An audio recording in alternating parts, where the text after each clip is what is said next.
Hello, ma'am. Good afternoon, sir. Good afternoon. You're audible, sir, and you're visible too, sir. So, with your permission, sir, can we start the session?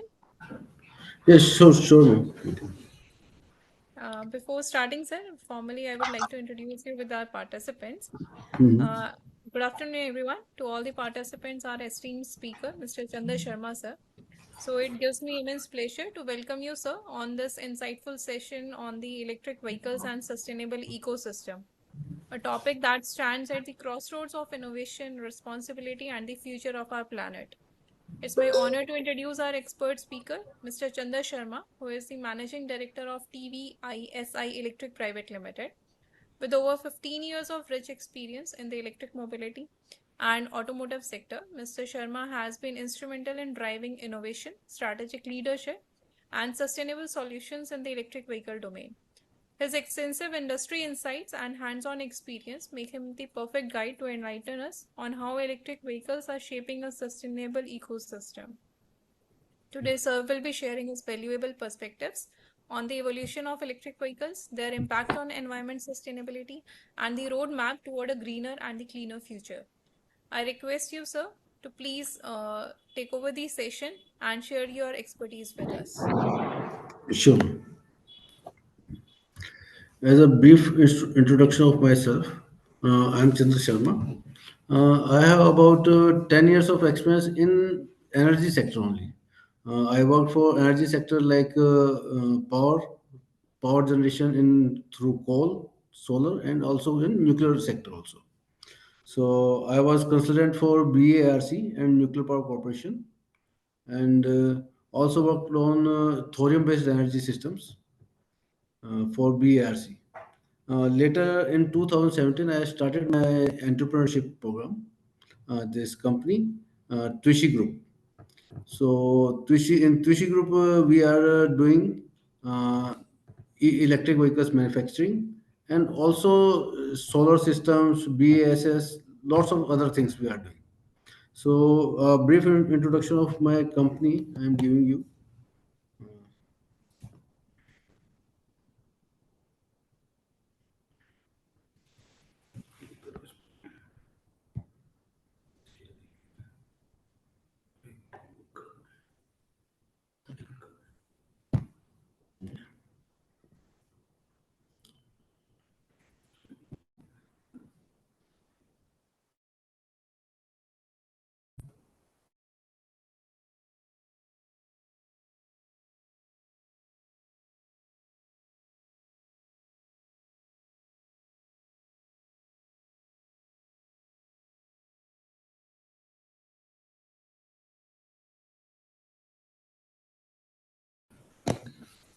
Hello.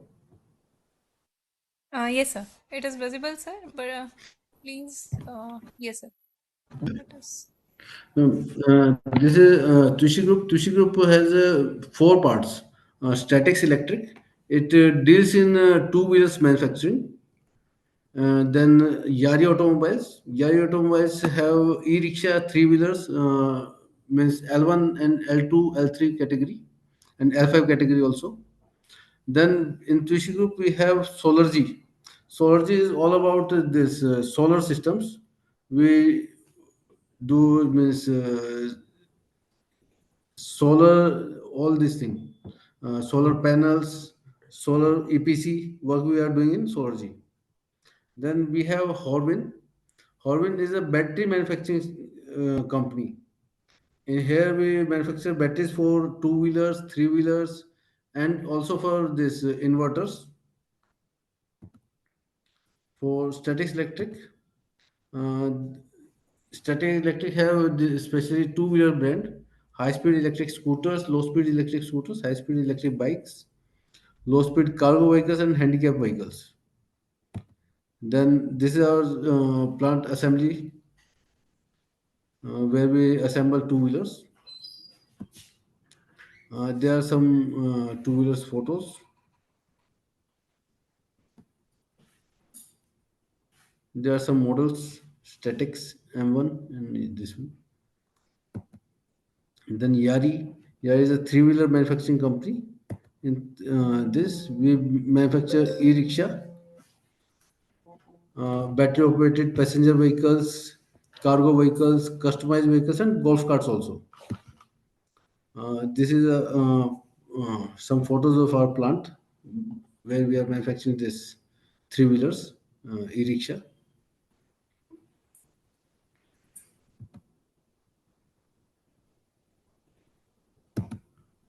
Then Solargy, in Solargy we have this rooftop solar we are doing with the PM Suryagar. Solar,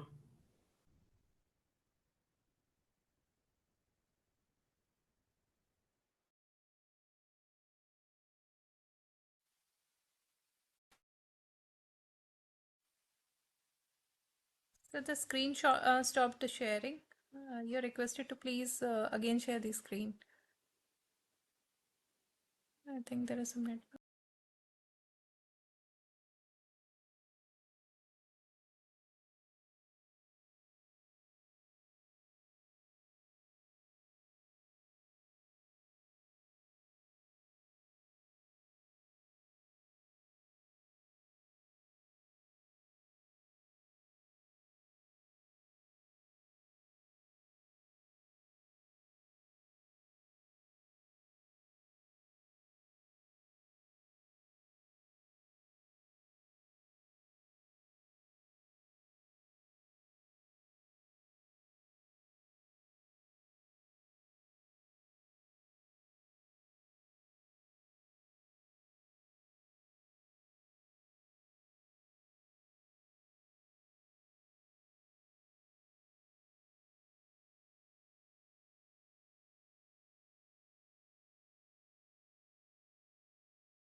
There was a technical glitch. Sir is joining soon.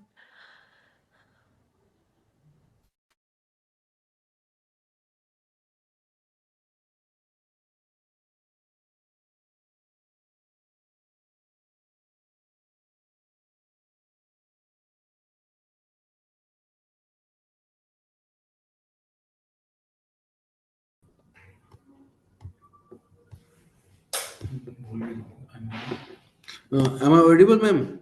Yes, sir, you're audible, sir. Uh, in Solargy, we are doing this inverters, Um, the rooftop screen is solars. not shared, sir. Screen needs to be shared again, sir. Okay.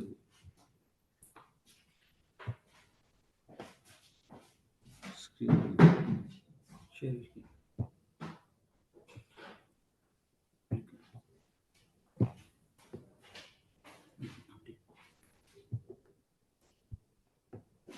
Now it's okay, ma'am?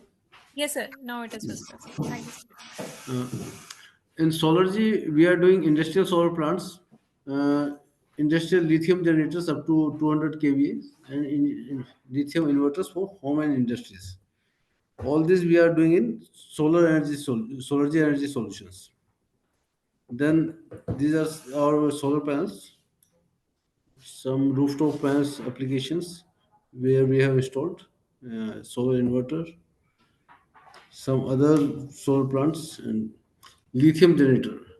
Lithium generator currently most of the industries now not using diesel generators. They are using lithium generators, depending on the batteries.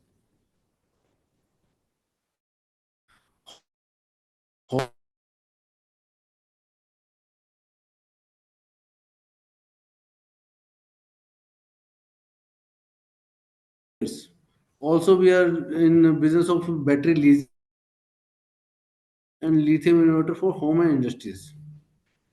There are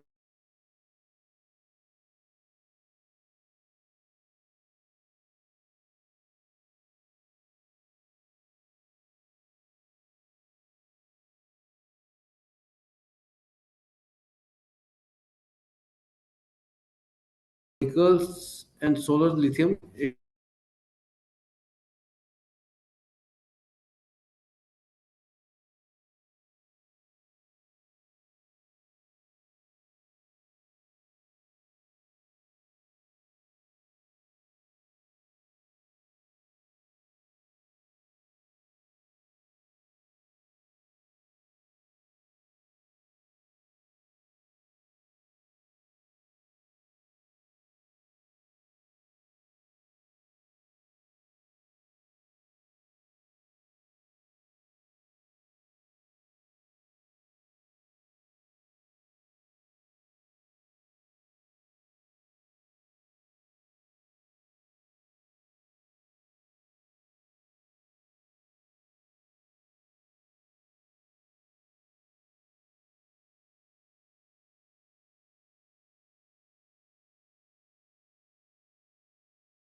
This is our plant overview.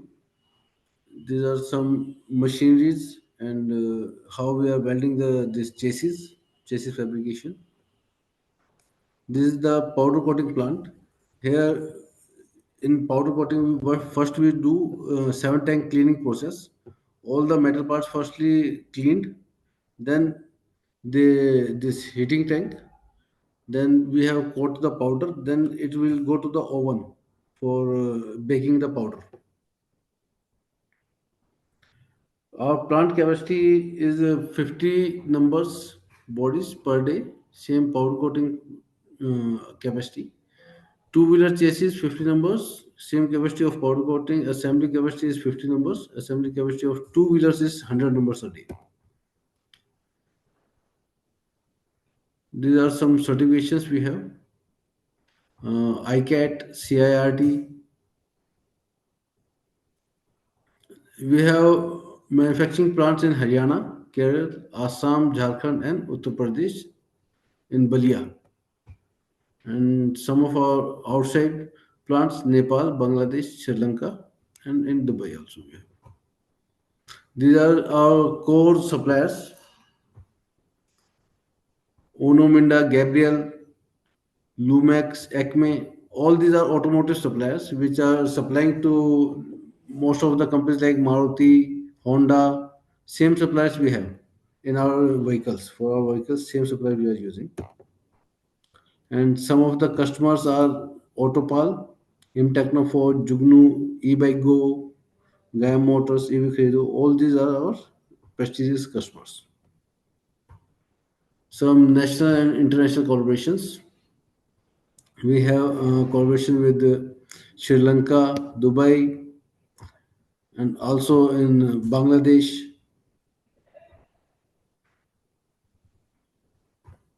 Some events, awards, photographs. Thank you.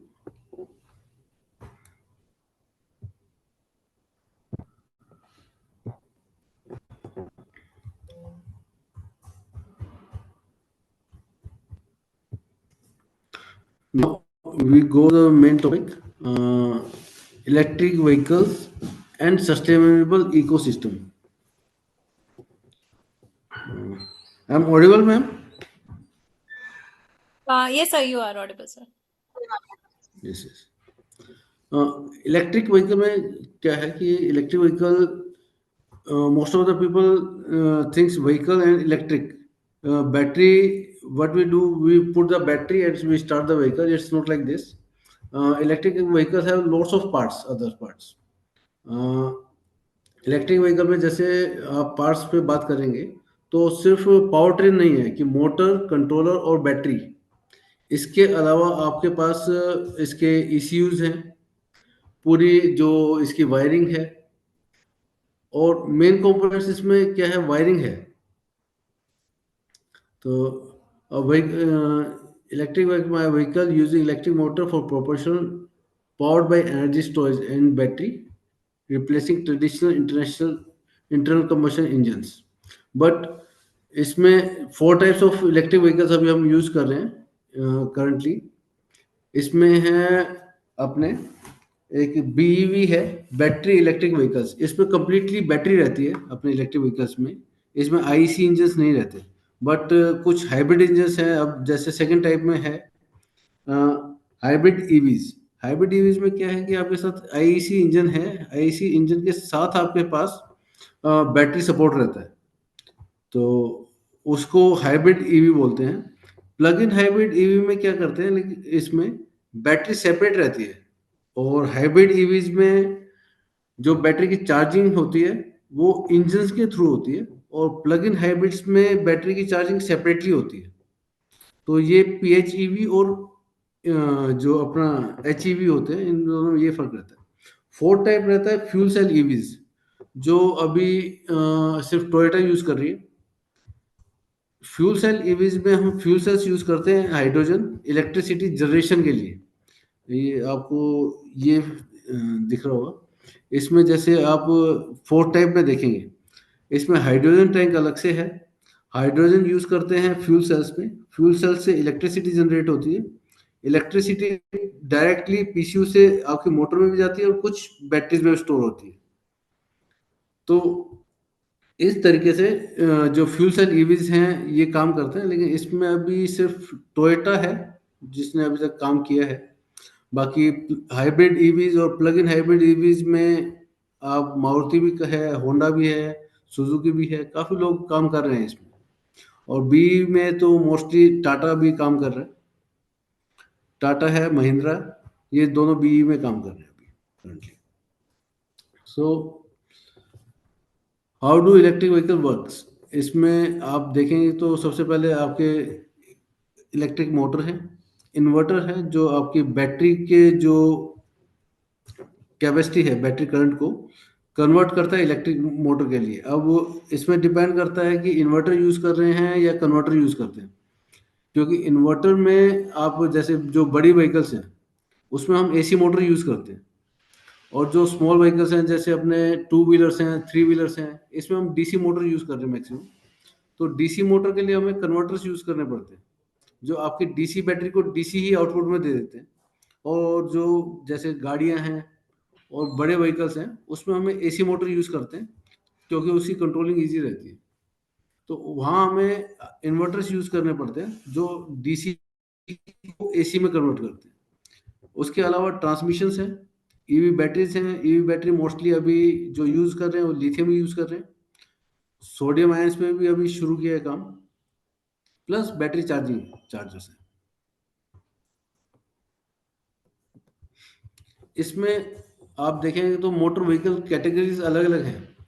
अ, जितने अभी mostly EVs में चल रहे हैं buses और trucks के अलावा, वो हैं L1 कैटेगरी है, L3 कैटेगरी है और L5 कैटेगरी है। और अभी L6 और L7 पे कुछ लोग आए हैं, जैसे टाटा ने अभी टाटा एस करके निकाला है और यूलर ने निकाला है।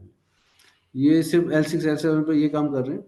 मोस्टली ईवी कंपनीज L1 पे, L3 पे और L5 पे ही काम कर रही है। L1 है, टू व्हीलर्स हैं L1 के। और L1 टू व्हीलर्स में आपकी जो स्पीड है वो एक लिमिटेड है, अप टू 50 किलोमीटर से जो स्पीड है उस पर काम करते हैं। L3 में आपके टू व्हीलर्स भी हैं और थ्री व्हीलर्स भी हैं जिनकी स्पीड 50 किलोमीटर से ऊपर जाती है। उसके बाद आपका L5 सिस्टम है। L5 थ्री व्हीलर्स कैटेगरीज के लिए है, जिसमें आपका ई ऑटो रिक्शाज हैं, ई रिक्शाज हैं, ये सब इसी कैटेगरी के अंडर आते हैं L5 में। तो L5 कैटेगरी में मोस्टली जितने भी हैं उनकी स्पीड अप टू 50 किलोमीटर आपकी मिल जाती है। ये अ, हम ईवीज क्यों यूज़ करते हैं? ईवीज के लिए हम, हमारे पास ऑब्जेक्टिव्स हैं। अपना जो क्लाइमेट चेंजेस हैं उसके लिए हम काम कर रहे हैं, एयर पोल्यूशन कम करने के लिए काम कर रहे हैं, डिपेंडेंसी ऑन फॉसिल फ्यूल्स के लिए हम काम कर रहे हैं कि जो हमारी डिपेंडेंसी थी फॉसिल फ्यूल्स को उस पर कम करने के लिए। जो ट्रांसपोर्टेशन कॉस्ट है, आप देखेंगे ईवीज का मोस्टली जो यूज़ है वो कमर्शियल में ज़्यादा हो रहा है। कि आप देखेंगे डिलीवरीज में, और डिलीवरी में टू व्हीलर्स थ्री व्हीलर्स के इनके थ्रू जो डिलीवरीज हैं उसमें ज़्यादा है यूज़। प्लस बसेस में ज़्यादा यूज़ हो रहा है, अब ट्रक्स में भी यूज़ कर रहे हैं, क्योंकि ये जो ट्रांसपोर्टेशन कॉस्ट है वो उसकी काफ़ी कम है। बाकी अर्बन एयर क्वालिटी हम इम्प्रूव कर लेते हैं इससे। और ड्राइविंग एक्सपीरियंस थोड़ा सा अच्छा है इसमें, क्योंकि जो इंजन का नॉइस है वो इसमें नहीं रहता, और इसका जो टॉर्क है वो काफ़ी इंस्टेंट टॉर्क है इसमें। इसमें एनवायरमेंट एंड हेल्थ ऑब्जेक्टिव्स, ये क्या करते हैं, रिड्यूस ग्रीन हाउस गैसेस, क्योंकि इनका कोई एमिशन नहीं है तो ये सीधा सीधा अपना ग्रीन हाउस गैसेस को रिड्यूस करते हैं। Other green house gases like जैसे सॉक्स नॉक्स भी इसमें से नहीं निकलते हैं। एयर क्वालिटी हम इसको इम्प्रूव हो जाती है इसमें, नहीं है इसमें। जैसा अभी दिल्ली में चल रहा है, मीन्स पोल्यूशन की वजह से काफ़ी प्रॉब्लम्स चल रही हैं दिल्ली में, तो उसकी उसमें ईवीज का थोड़ा, ईवीज को इम्प्रूव इम्प्लीमेंट करेंगे तो ज़्यादा अच्छा रहेगा इसमें। और ऑल्सो नॉइस पोल्यूशन तो इसमें इंजन्स में है ही नहीं। एनर्जी इकोनॉमिक्स एंड इसके जो इकोनॉमिक्स हैं वो ये है, ड्राइविंग एक्सपीरियंस तो ऑलरेडी कर ही रहे हैं, लेकिन इलेक्ट्रिक मोटर से जो है एफिशिएंसी आपकी ज़्यादा बढ़ जाती है। जो आपकी एनर्जी जितना हम यूज़ कर रहे हैं, जो पेट्रोल और डीजल से जितना एनर्जी हम यूज़ करके आगे हम उतनी किलोमीटर चलाते हैं, उतने में ही हम जो एनर्जी जनरेट करने के बाद इसको कन्वर्ट करते हैं, तो उससे ज़्यादा आपको एफिशिएंसी मिल जाती है। और ईवीज जो है अभी क्या है, स्मार्ट हो गए हैं। ईवीज में हम आईओटी यूज़ कर सकते हैं, आप रिमोटली इसकी स्पीड कंट्रोल कर सकते हैं, रिमोटली इसको मॉनिटरिंग इजीली कर सकते हैं। जो इंजन्स थे उनको कंट्रोल करना और मॉनिटर करना वो थोड़ा सा टफ रहता था, लेकिन इसमें इलेक्ट्रिक मोटर्स है, तो इलेक्ट्रिक मोटर्स को इजीली हम, जो पीसीयू कंट्रोल यूनिट है उसके थ्रू इजीली हम कंट्रोल कर सकते हैं और मॉनिटर भी कर सकते हैं कि आप किस स्पीड पे चला रहे हैं। या उसको हम आईओटी के थ्रू हम उसको ये भी बता सकते हैं कितनी स्पीड पे चलाना है उसको। तो यहाँ से आप उसको सिग्नल देके उसकी स्पीड कम ज़्यादा भी कर सकते हैं, स्टॉप भी कर सकते हैं। ये है। अब ईवी इकोसिस्टम की बात करते हैं। अब ईवी इकोसिस्टम में हमारे पास तीन वो हैं, मोबिलिटी है, इंफ्रास्ट्रक्चर है और एनर्जी है। तो एनर्जी हम इसमें जो यूज़ करें, एनर्जी वैसे तो दो सेगमेंट्स में डिवाइड रहती है। एक एनर्जी सेगमेंट है अपना जो पेट्रोलियम है, अपना गैसोलीन है, जिसको हम क्रूड सिस्टम बोलते हैं, मतलब पूरा जो ब्लैक एनर्जी है अपनी। तो कोल, क्रूड, ये सब एक एनर्जी का पार्ट है। लेकिन हम दूसरी बात करते हैं, इलेक्ट्रिसिटी। अब इलेक्ट्रिसिटी, अब वो क्लीन है या इसके क्रूड के थ्रू मिल रही है, कोल के थ्रू मिल रही है, वो एक सेपरेट चीज़ है। लेकिन इसमें ईवी इकोसिस्टम में मेन चीज़ है एनर्जी। अब सेकंड है उसका इंफ्रास्ट्रक्चर।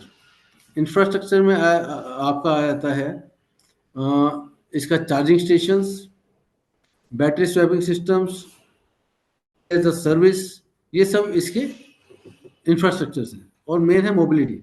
मोबिलिटी में है आपका two wheelers manufacturing, three wheelers manufacturing, four wheelers, buses manufacturing, जितने भी व्हीकल मैन्युफैक्चरिंग है, बैटरी मैन्युफैक्चरिंग है, ये सब मोबिलिटी में आ जाती है आपकी।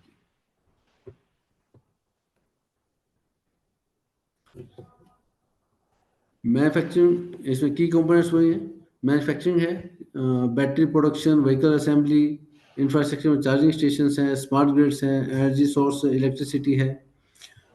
आइडियली जो एनर्जी हमें मिलनी चाहिए वो रिन्यूएबल से ही मिलनी चाहिए, तभी ये ग्रीन एनर्जी की तरफ हम शिफ्ट कर पाएंगे। बाकी लाइफ साइकिल मैनेजमेंट है, इसमें जो रिसाइकलिंग ऑफ बैटरीज हैं और जो मटेरियल्स हैं उनकी रिसाइकलिंग पे भी हमें देखना है। बाकी स्टेक होल्डर्स हैं, गवर्नमेंट्स हैं, गवर्नमेंट की पॉलिसीज हैं, मैन्युफैक्चरर्स हैं, कस्टमर्स हैं, प्लस एनर्जी प्रोवाइडर्स हैं जो हमें चीप एंड ग्रीन एनर्जी हमें प्रोवाइड कर सकें। सस्टेनेबिलिटी गोल्स में to make the entire EV journey green. तो पूरी ईवी जर्नी को ग्रीन करने के लिए हमें सोलर जो रिन्यूएबल एनर्जी सोर्सेज है उसी पे डिपेंड रखना पड़ेगा। और raw material end to end life की जो रिसाइकलिंग है, ताकि हमारे पास जो ई वेस्ट हैं वो ज़्यादा ना बढ़े, उसके ऊपर हमें काम करना पड़ेगा सस्टेनेबिलिटी के लिए। Ensuring it's truly contribute to healthier planet. तो हेल्थियर प्लांट के लिए आपको मीन्स दोनों ही काम करने पड़ेंगे, ग्रीन एनर्जी पे भी और रिसाइकलिंग पे भी, दोनों पे ही काम करना पड़ेगा इसमें।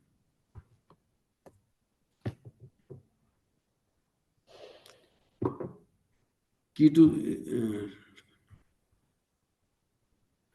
यही है मैम इसमें सारा, कि फाइनली जो है इको, जो अपना कंप्लीटली सस्टेनेबल इकोसिस्टम सिर्फ ग्रीन एनर्जी पे ही बन सकता है, जिससे हमारी जो अर्बन एयर क्वालिटी है और जो अपना डिपेंडेंसी है फॉसिल फ्यूल्स पे, वो रिड्यूस हो सकती है।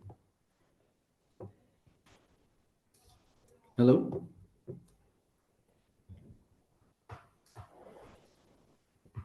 Yes, sir. हाँ जी। अभी इतना ही है, इसके अलावा कोई क्वेश्चंस कुछ? Okay. Any questions from the participants, please?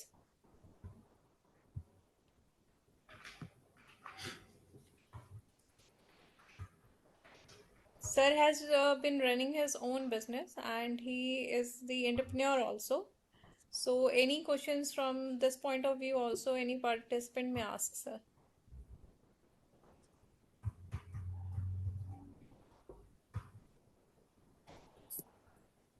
I think that is very clear to sir. The participant Sir, good has afternoon. come in the chat window. Good afternoon. Okay. Sir, कोई EV station लगाने के challenges क्या क्या हैं? EV station लगाने के, EV charging station लगाना है क्या? EV charging station. EV charging station के तो कोई चैलेंजेस नहीं है, अभी तो गवर्नमेंट इसमें सब्सिडीज भी काफ़ी दे रही है आपको। तो मेन आपको इसमें जैसे आपको कहाँ लगाना है, कौन सी स्टेट में लगाना है, आप वो स्टेट पॉलिसीज पे देख सकते हैं। मेन आपको कौन सी स्टेट में देख रहे हैं आप? दिल्ली। जैसे दिल्ली में देखते हैं तो दिल्ली में आपको जो पावर है, पावर के भी आपको काफ़ी रेट भी कम मिलते हैं। इसमें आप डायरेक्ट आप एमसीडी के पास अप्रोच कर सकते हैं, एमसीडी से आपको लैंड मिल जाती है। प्लस आप अगर वहाँ से बीएसएस या आपका जो एनडीपीएल जो भी आपका इलेक्ट्रिसिटी जो आपको दे रहा है उनसे बात करते हैं, तो आपकी जो इलेक्ट्रिसिटी जो है, तो इलेक्ट्रिसिटी के भी इसके जो रेट्स हैं वो 5 रुपीज़ पर यूनिट के आसपास मिल रहा है आपको अभी। प्लस आप इसमें सोलर भी यूज़ कर सकते हैं, solar on grid solar system भी इसमें यूज़ कर सकते हैं, कि मीन्स जितनी आप इलेक्ट्रिसिटी जनरेट कर रहे हैं तो वो जितनी आप यूज़ कर रहे हैं, बाकी जो एक्स्ट्रा आप यूज़ जनरेट करते हैं तो आप गवर्नमेंट उसको परचेज कर लेती है। तो अभी आप इस तरीके से आप इसको कर सकते हैं। इसमें मेन आपको जो देखना है, मेन है इंफ्रा, जो आपकी लैंड कहाँ आपको मिल सकती है, वो आपको कुछ गवर्नमेंट जैसे एमसीडी से मिल सकती है, डीडी से मिल सकती है दिल्ली में, आप उनसे बात कर सकते हैं।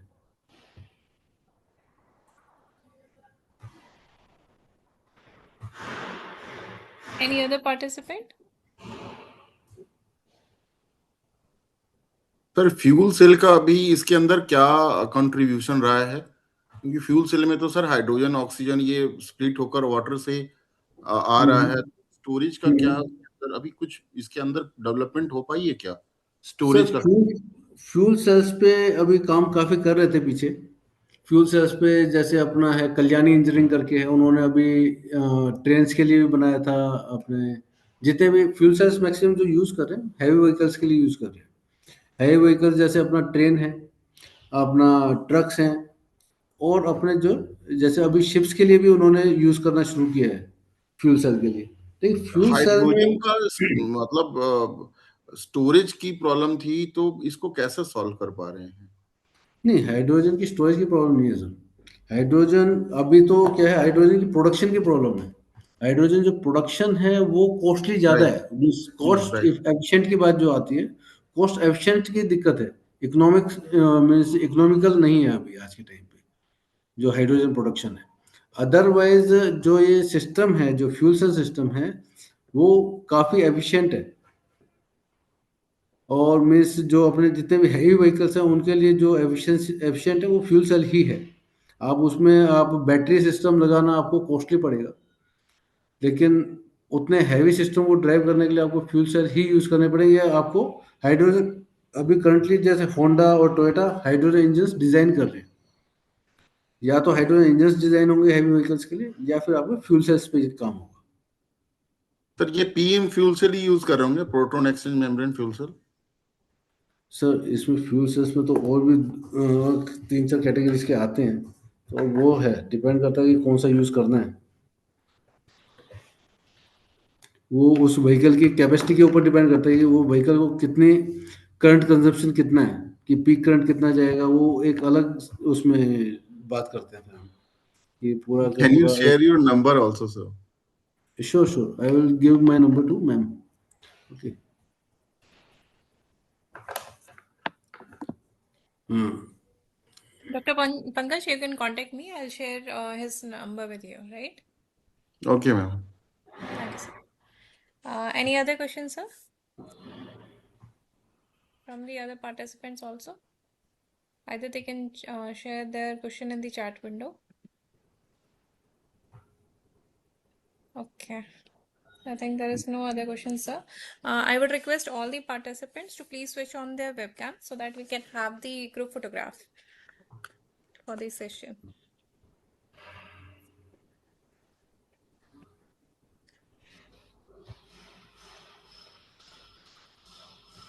Just wait a second.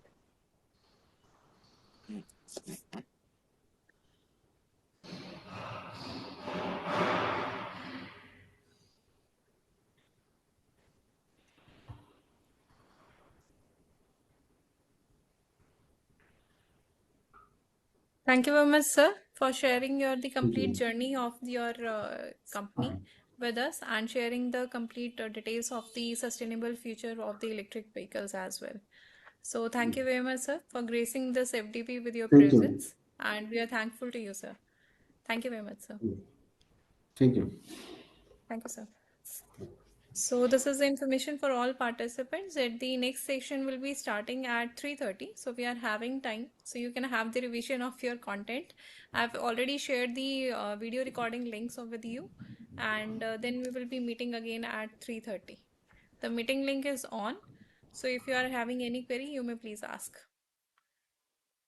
Thank you.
Good afternoon, Akshay sir.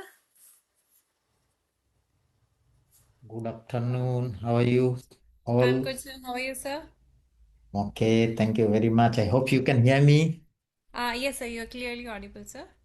And Thank you. I've made you the co-host also, sir. So you'll be able to share the screen as well. Okay, should I share just now? Yes, sir. We may check, sir, before starting the session. All right.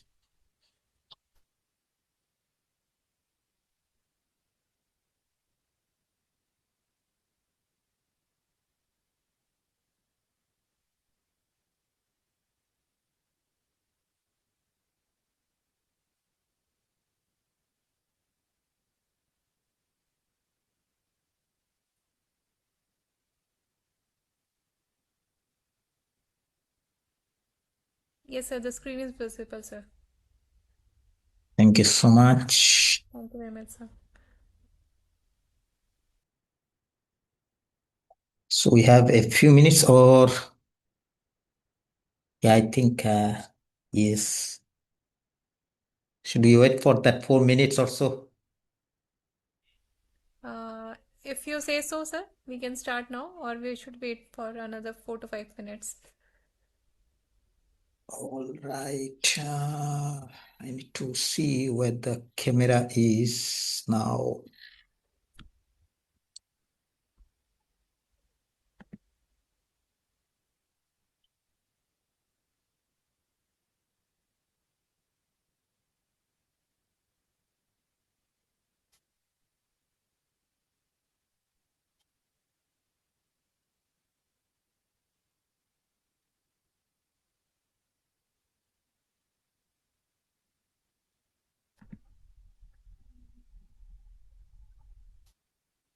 Does it show me on your side?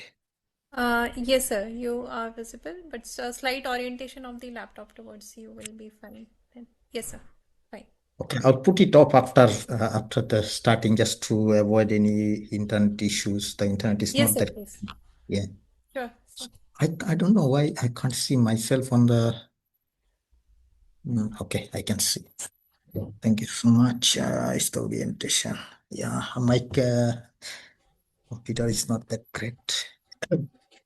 Anyway, so the screen, the presentation slide is visible on your side. Yes, sir. It Yes. is. Let me then start. So, first of all, greetings everyone. Welcome to this presentation. First of all, I express my gratitude to the Sri Vishwakarma Skill University and the organizers of this skill development program. I'm from electrical engineering at the School of Engineering, University of KwaZulu-Natal, Ward College campus, Durban, South Africa. Just to give you a short introduction to our universities, University of KwaZulu-Natal, it has 5 campuses at the moment, and we have about 50,000 students. A number of degree programs are offered, starting from medical science, like medical doctors, and their postdoctoral studies as well, to engineering, agriculture, law management, and various other types of programs are there.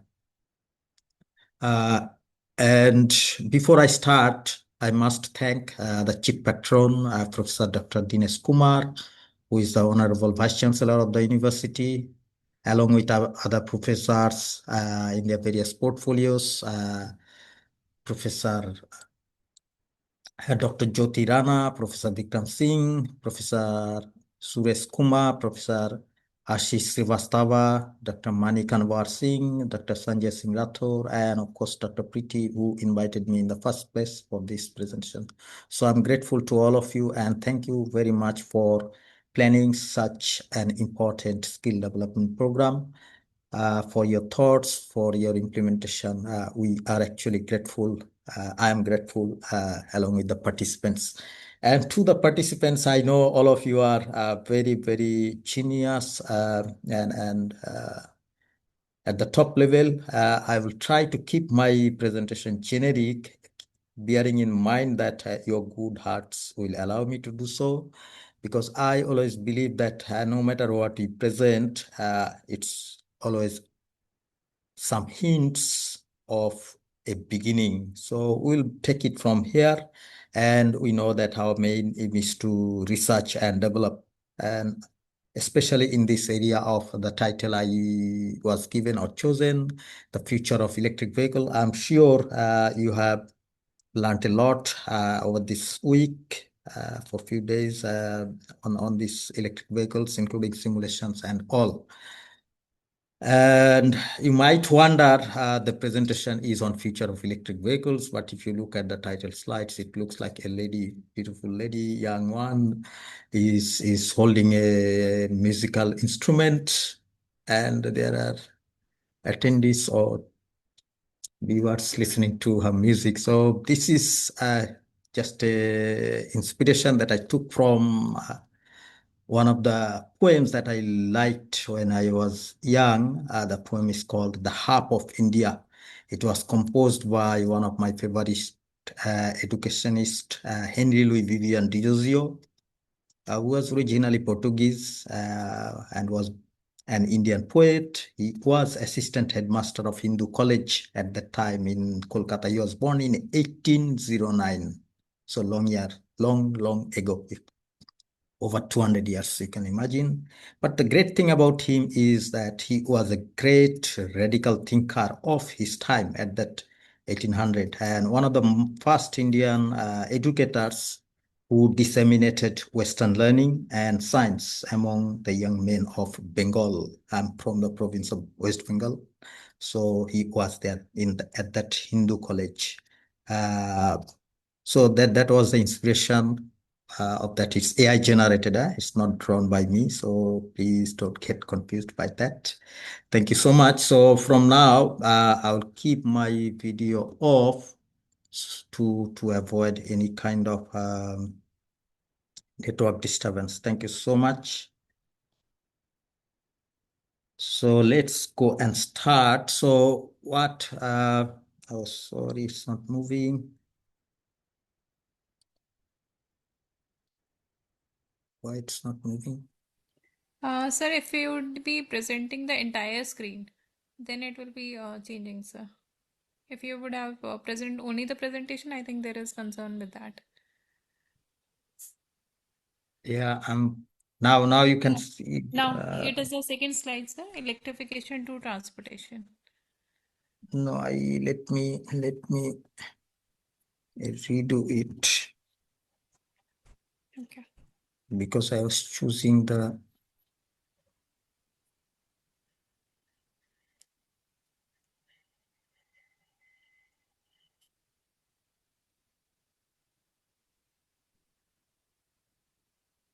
Is it still the second screen? It's fine. No, sir, it has stopped. The screen is stopped to be shared. Oh, okay.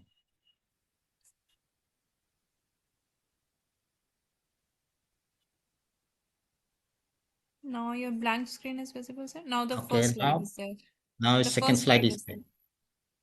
Is the second slide now electrification to transportation?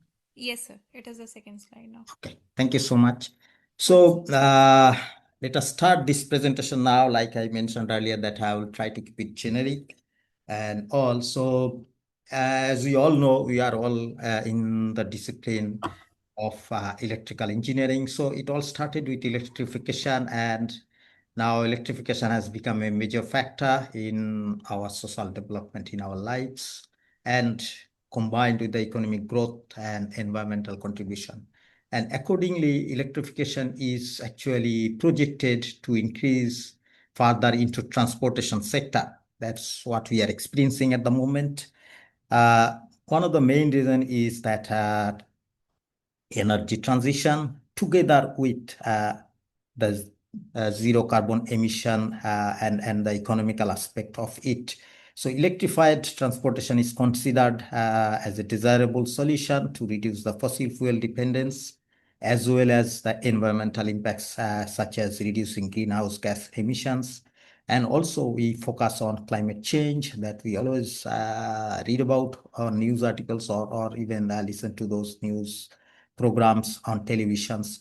And we also are worried about the air quality, for example, and many of you are very close to that city of our capital city in India, New Delhi, and Delhi is so polluted. Whereas I'm sitting in Durban here, the air quality index is very good compared to that place. Like we get 20 or so. You would be surprised about that air quality. So that is one of the other things that we talk about and must focus on. And improving the climate and improving the living conditions of human beings and other living beings, including the plants and vegetation, is very, very important. And that's where this electric vehicle is coming into the scenario, which are considered because of less emission. They are more reliable, they are efficient, and they conventionally comparable to the internal combustion engines and so on. Further, we know that electric vehicles will open up a lot of opportunities for alternative energy resources as well as the energy storage devices to secure mobility and make the road transport more independent of fossil fuels. So the deployment of electric vehicles will depend on various things. For example, the driving range, how long we can drive with the charge on the battery, as well as the performance of the system, the cost of the batteries, how conveniently we can charge them or recharge them.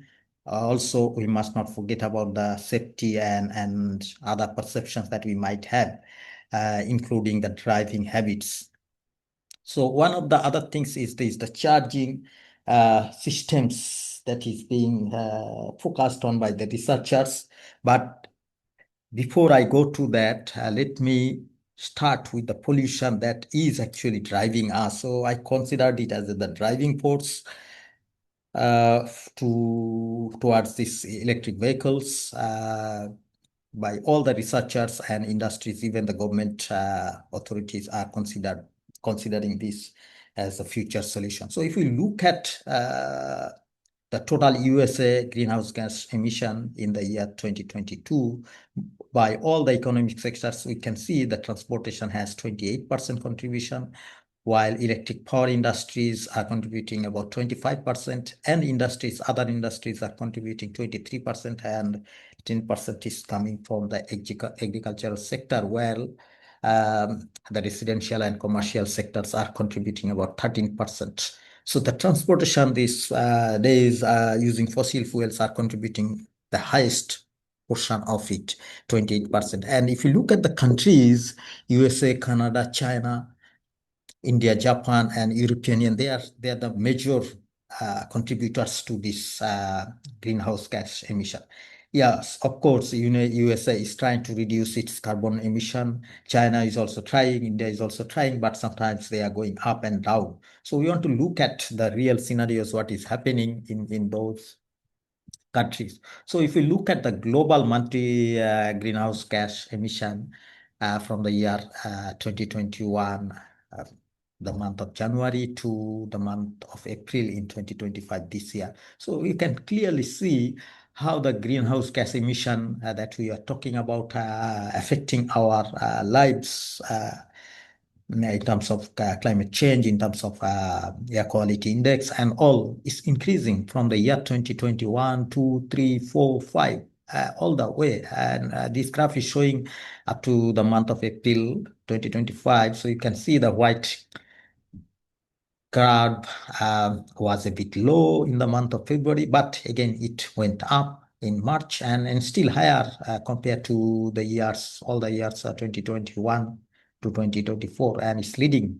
So it's a concern that is actually driving us to think something different to make our lives better. So from there, if we go to see the cumulative global greenhouse gas emissions Again, from the year 2021 to 2025, we can see that it's increasing all the way from the month of January to December. So as we are in April, we see that it's still high, the white one. The white bar graph is showing the global cumulative GHG emission for the month of April, started from the month of January for this year. So it's always increasing. We don't have any control, or although we are trying, we couldn't restrict it to some acceptable values where we could breathe easily. So again, we are trying to look at the current scenario, not exactly the current, but very recent, if I can say that. In the month of April, the data that I could manage to collect, if we look at different countries, what is happening there, China is the first one now. It has increased emission of 1.48 billion tons in this year. It's the top country now, CO2 emission, and it has increased by 1.55% year on year, meaning compared to the year 2024, it has already increased its emission by 1.55%, which is 22.52 million tons. And if you look at USA, they are lucky this time. In this year 2025, they could manage to reduce the emission by 2.79 million tons, which is about 0.5% reduction compared to last year 2024. If we looked at India, it's not that great. It's 4.96 million tons increase, which is 1.39% compared to last year. And again, Russia is also increased by 1.45 million tons, which is about 0.5% again, something similar to USA. But USA managed to reduce it while Russia and India couldn't. So this is actually worrying and driving us to go to electric vehicles. Now, when we want to go to this electric vehicle, one thing we always should know, no matter what we do in terms of our research and study and development, whatever, until or unless something is in the market, nothing is actually happening in the reality. So we have to look at what is happening in the electric vehicle market. So if we looked at the graph that we have had on the public domain from the year 2010 until 2030. So you can see in around that time, 2010, 2012, 2014, the number of electric vehicles that were there in the market in any of those countries like Europe, China, and the United States, very, very few.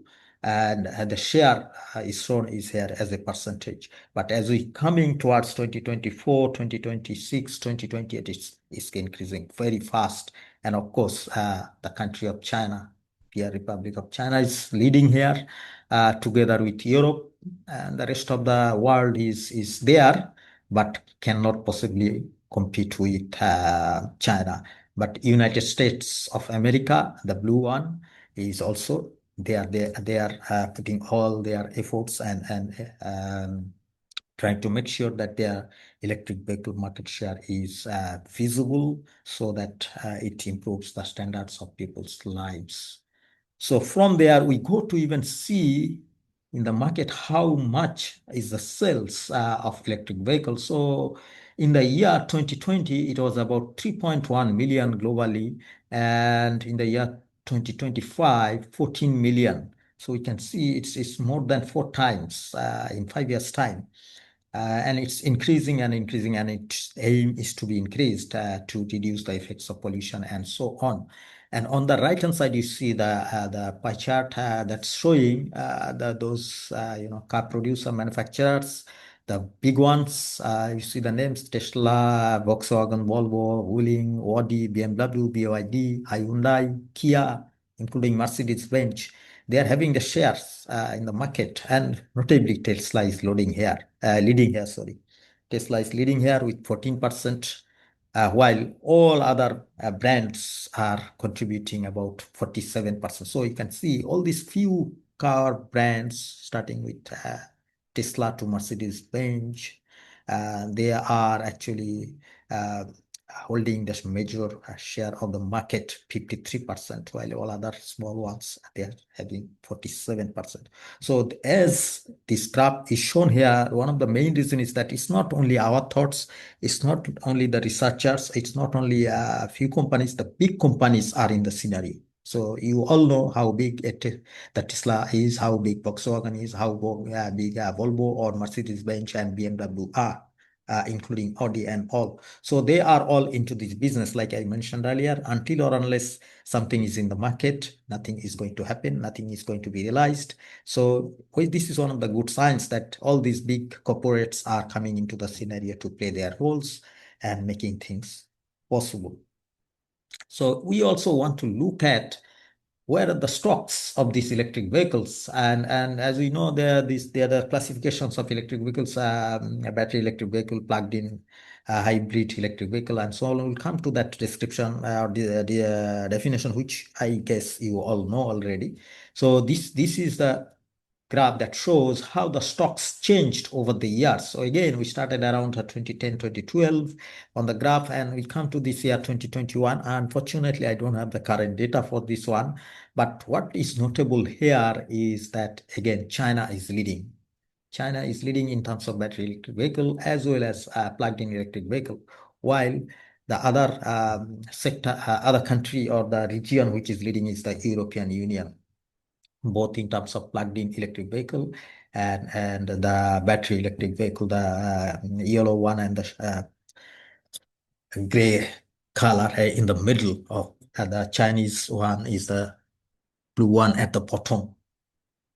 So China and Europe, they are going faster than others compared to the rest of the world. Yes, of course, we know that not all the countries are having the same economic status, so they cannot run the same race or and win or even compete with China and Europe. It's all about funding, it's all about business, investment, and implementation, and making it a successful corporate business. So let's go to see the EV market, what they are actually focusing on at the moment. The market actually needs the technology and its rise and fast, compared to those olden days. I don't remember the year when we got our first car, motor car in that sense, but it took many years in every country to get to a certain number. Let's say from first car to 1,000 car, from 1,000 car to 100,000 car to 1 million car, and so on. But these days, with the advent of technology, all other things that are soft related, like for example software and other applications, they are growing very fast. But this is hardware combined with the software. Electric vehicles are hardware combined with the software and many different technologies, mechanical and electrical, combined. So they want the electric vehicle technology to grow fast and as fast as possible. And in that regard, what they expect us to do, they expect us to research on fast charging method. Actually, they want us to work on ultra fast charging method, and they want the driving range to be increased, like from 50 kilometer, 100 kilometer, and so on, considering that a person will go to his or her work every single day in the morning and coming back a certain distance, let's say 20 to 30 or 50 kilometer distance, going and coming back, as well as going for groceries, and together with doing some taxi service for their children, meaning dropping their children to their school, creche, and fetching them back from those places as well. The electric vehicles market, they also want us to work on the battery, because battery is one of those components that makes it electric vehicle in the first place. So looking at those in a deeper sense, the electric vehicles, the batteries they are using at the moment, we know that there are these three different categories, which again, I know that you already know about it. But just to remind us, it's no harm, I guess. It's like something I used to joke that we brush our teeth every day in the morning. Sometimes some of us do it in the evening as well, to keep it nice and clean. So lead acid battery nickel-based battery and lithium-ion battery, and there are different types: metal hydride, cadmium, zinc, and iron. And on the lithium-ion side, we have manganese cobalt, cobalt aluminum, we have iron phosphate, manganese oxide, and then titanate oxide as well. So what they actually want us to research on and develop thing is that the battery that should be affordable to the common people who are going to buy these electric vehicles. So the first one is the cost. So we have seen that due to intensive research and development, we could manage to reduce the cost of those batteries. Let's say I showed you here the cost in 2010, it was $1,100 per kilowatt hour. Now in 2020, not in 2020, it was in 2020, $137. So it's a great reduction in terms of the cost. So they still want it to be further reduced. They also want the energy density to be reduced so that we can store more and more energy per unit weight of the battery. Further, they want us to work on the battery types. At the moment, like I showed on this classification, that from this lead acid to lithium ion, all these batteries, they need to be researched more and more so that they can supply the required power at the required moment, considering the acceleration and deceleration and charging and recharging cycles and all those things. So these are the main things that the electric vehicle markets wants the researchers to focus on. So we go back to the market shares of different types of vehicles and the charging techniques that they are using at the moment. So the plugged-in vehicle and the battery electric vehicles are shown here with two different colors, the green and yellow discrete color, something. So from 2010 again to 2020, you can see the battery electric vehicle has increased. Plugged in hybrid electric vehicle has also increased, but comparatively less with the battery electric vehicle. And the total electric on the y-axis, you can see that total electric vehicle sales in terms of thousands. So it's about 3,000, it's about 3 million. So the number is increasing, and they want it to increase faster and as soon as possible. But if we look at the charging system, what is more important to focus on, the reason is that the number of electric vehicles in the market or on road is not increasing as fast as the market wants it to be. The reason is the charging methods and availability of the infrastructure in any country. Yes, in some countries they are there, but not everywhere. That's the first thing.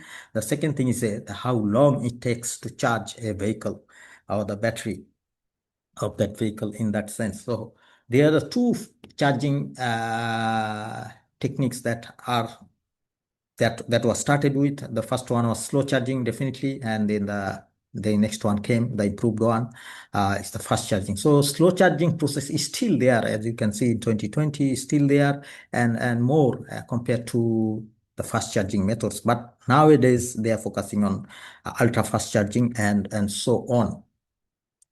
So this is one of the other areas in terms of future trends and improvement from the research side. So like I mentioned earlier twice, probably, that we all know, I mean, you all know, the electric vehicle classification, hybrid vehicle, and then plugged-in hybrid vehicle, and then also there are those battery electric vehicle, and of course there is this fuel cell electric vehicle, we call it an XIV.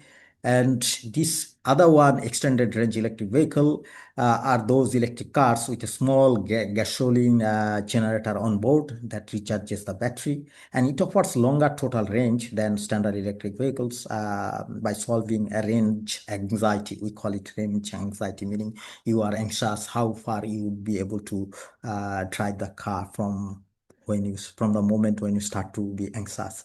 So this is another type of car that might come from, if it is not already in the market, I'm not sure, you might let me know. It might come from BMW and Hyundai, and another company, another brand is called Scout they are producing this type of extended range of vehicle with this onboard gasoline generator to recharge the battery so that you don't remain anxious while driving, because this is one of the concerns as well. If a driver is anxious, there might be a chance of an accident and so on.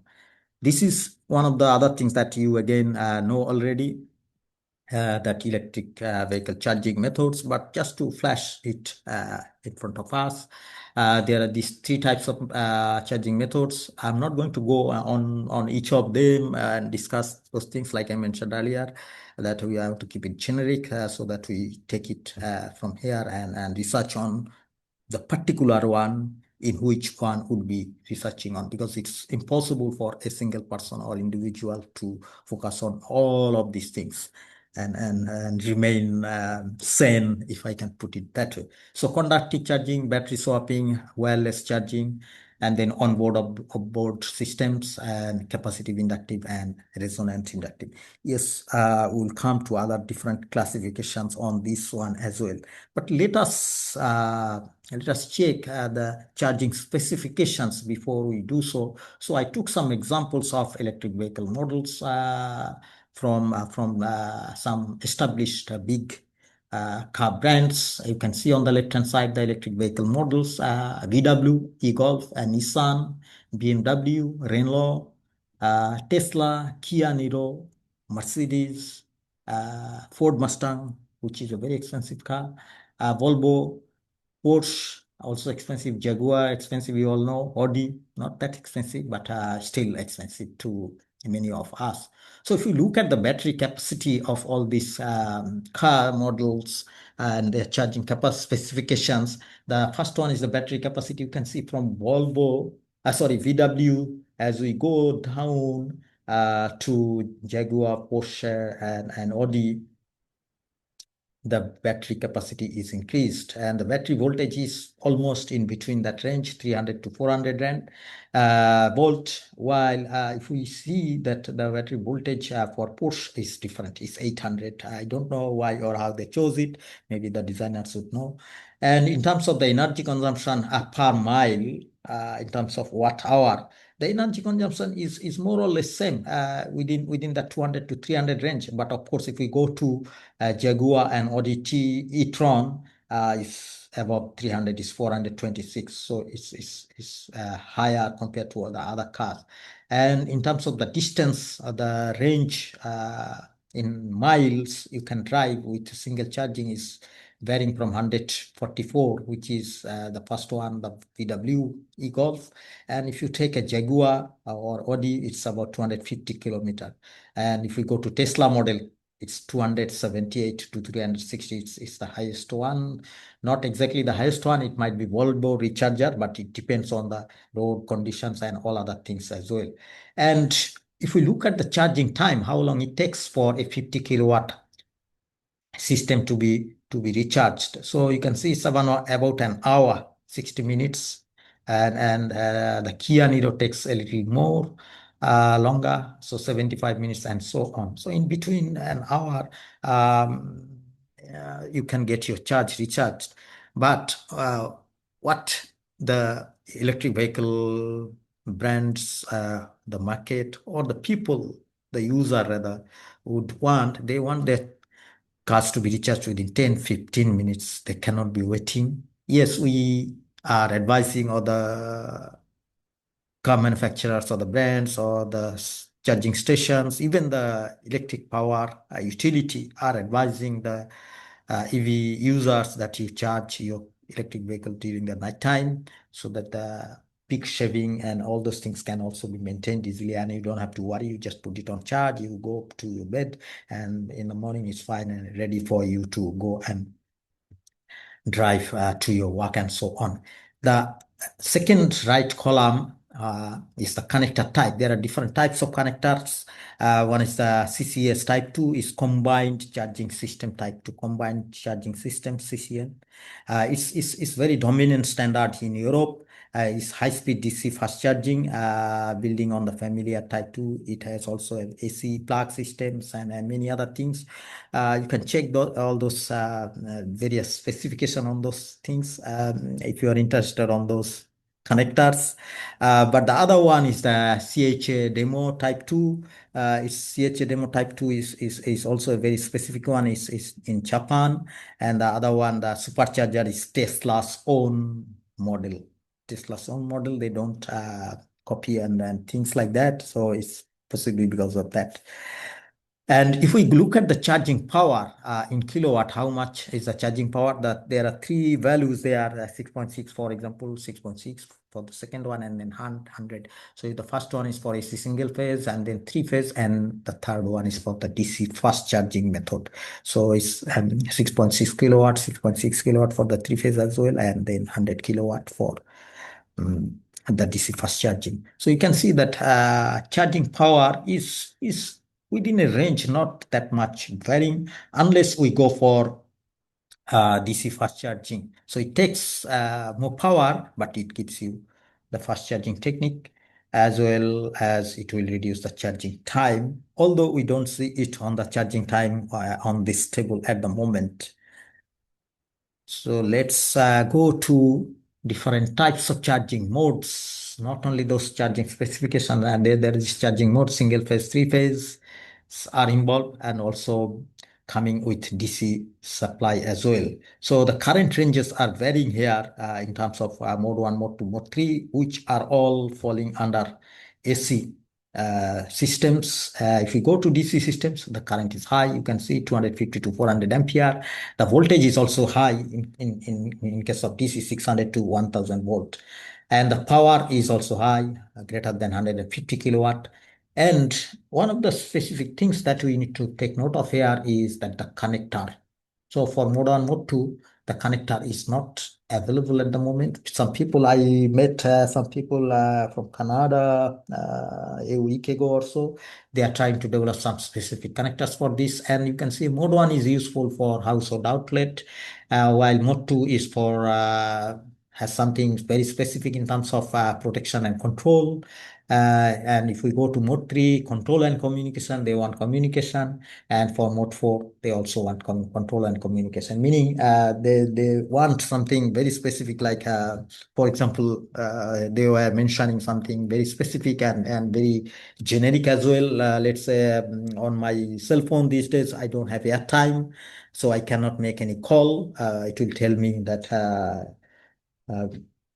I need to recharge my balance, and then only I can make a phone call. Same thing they want it to happen here using the cell phone. So I will buy the charging time from the utility, and then you utilize that. And if you don't have that, then you will be barred from charging and so on. So they want that control and communication in this mode 3 and mode 4.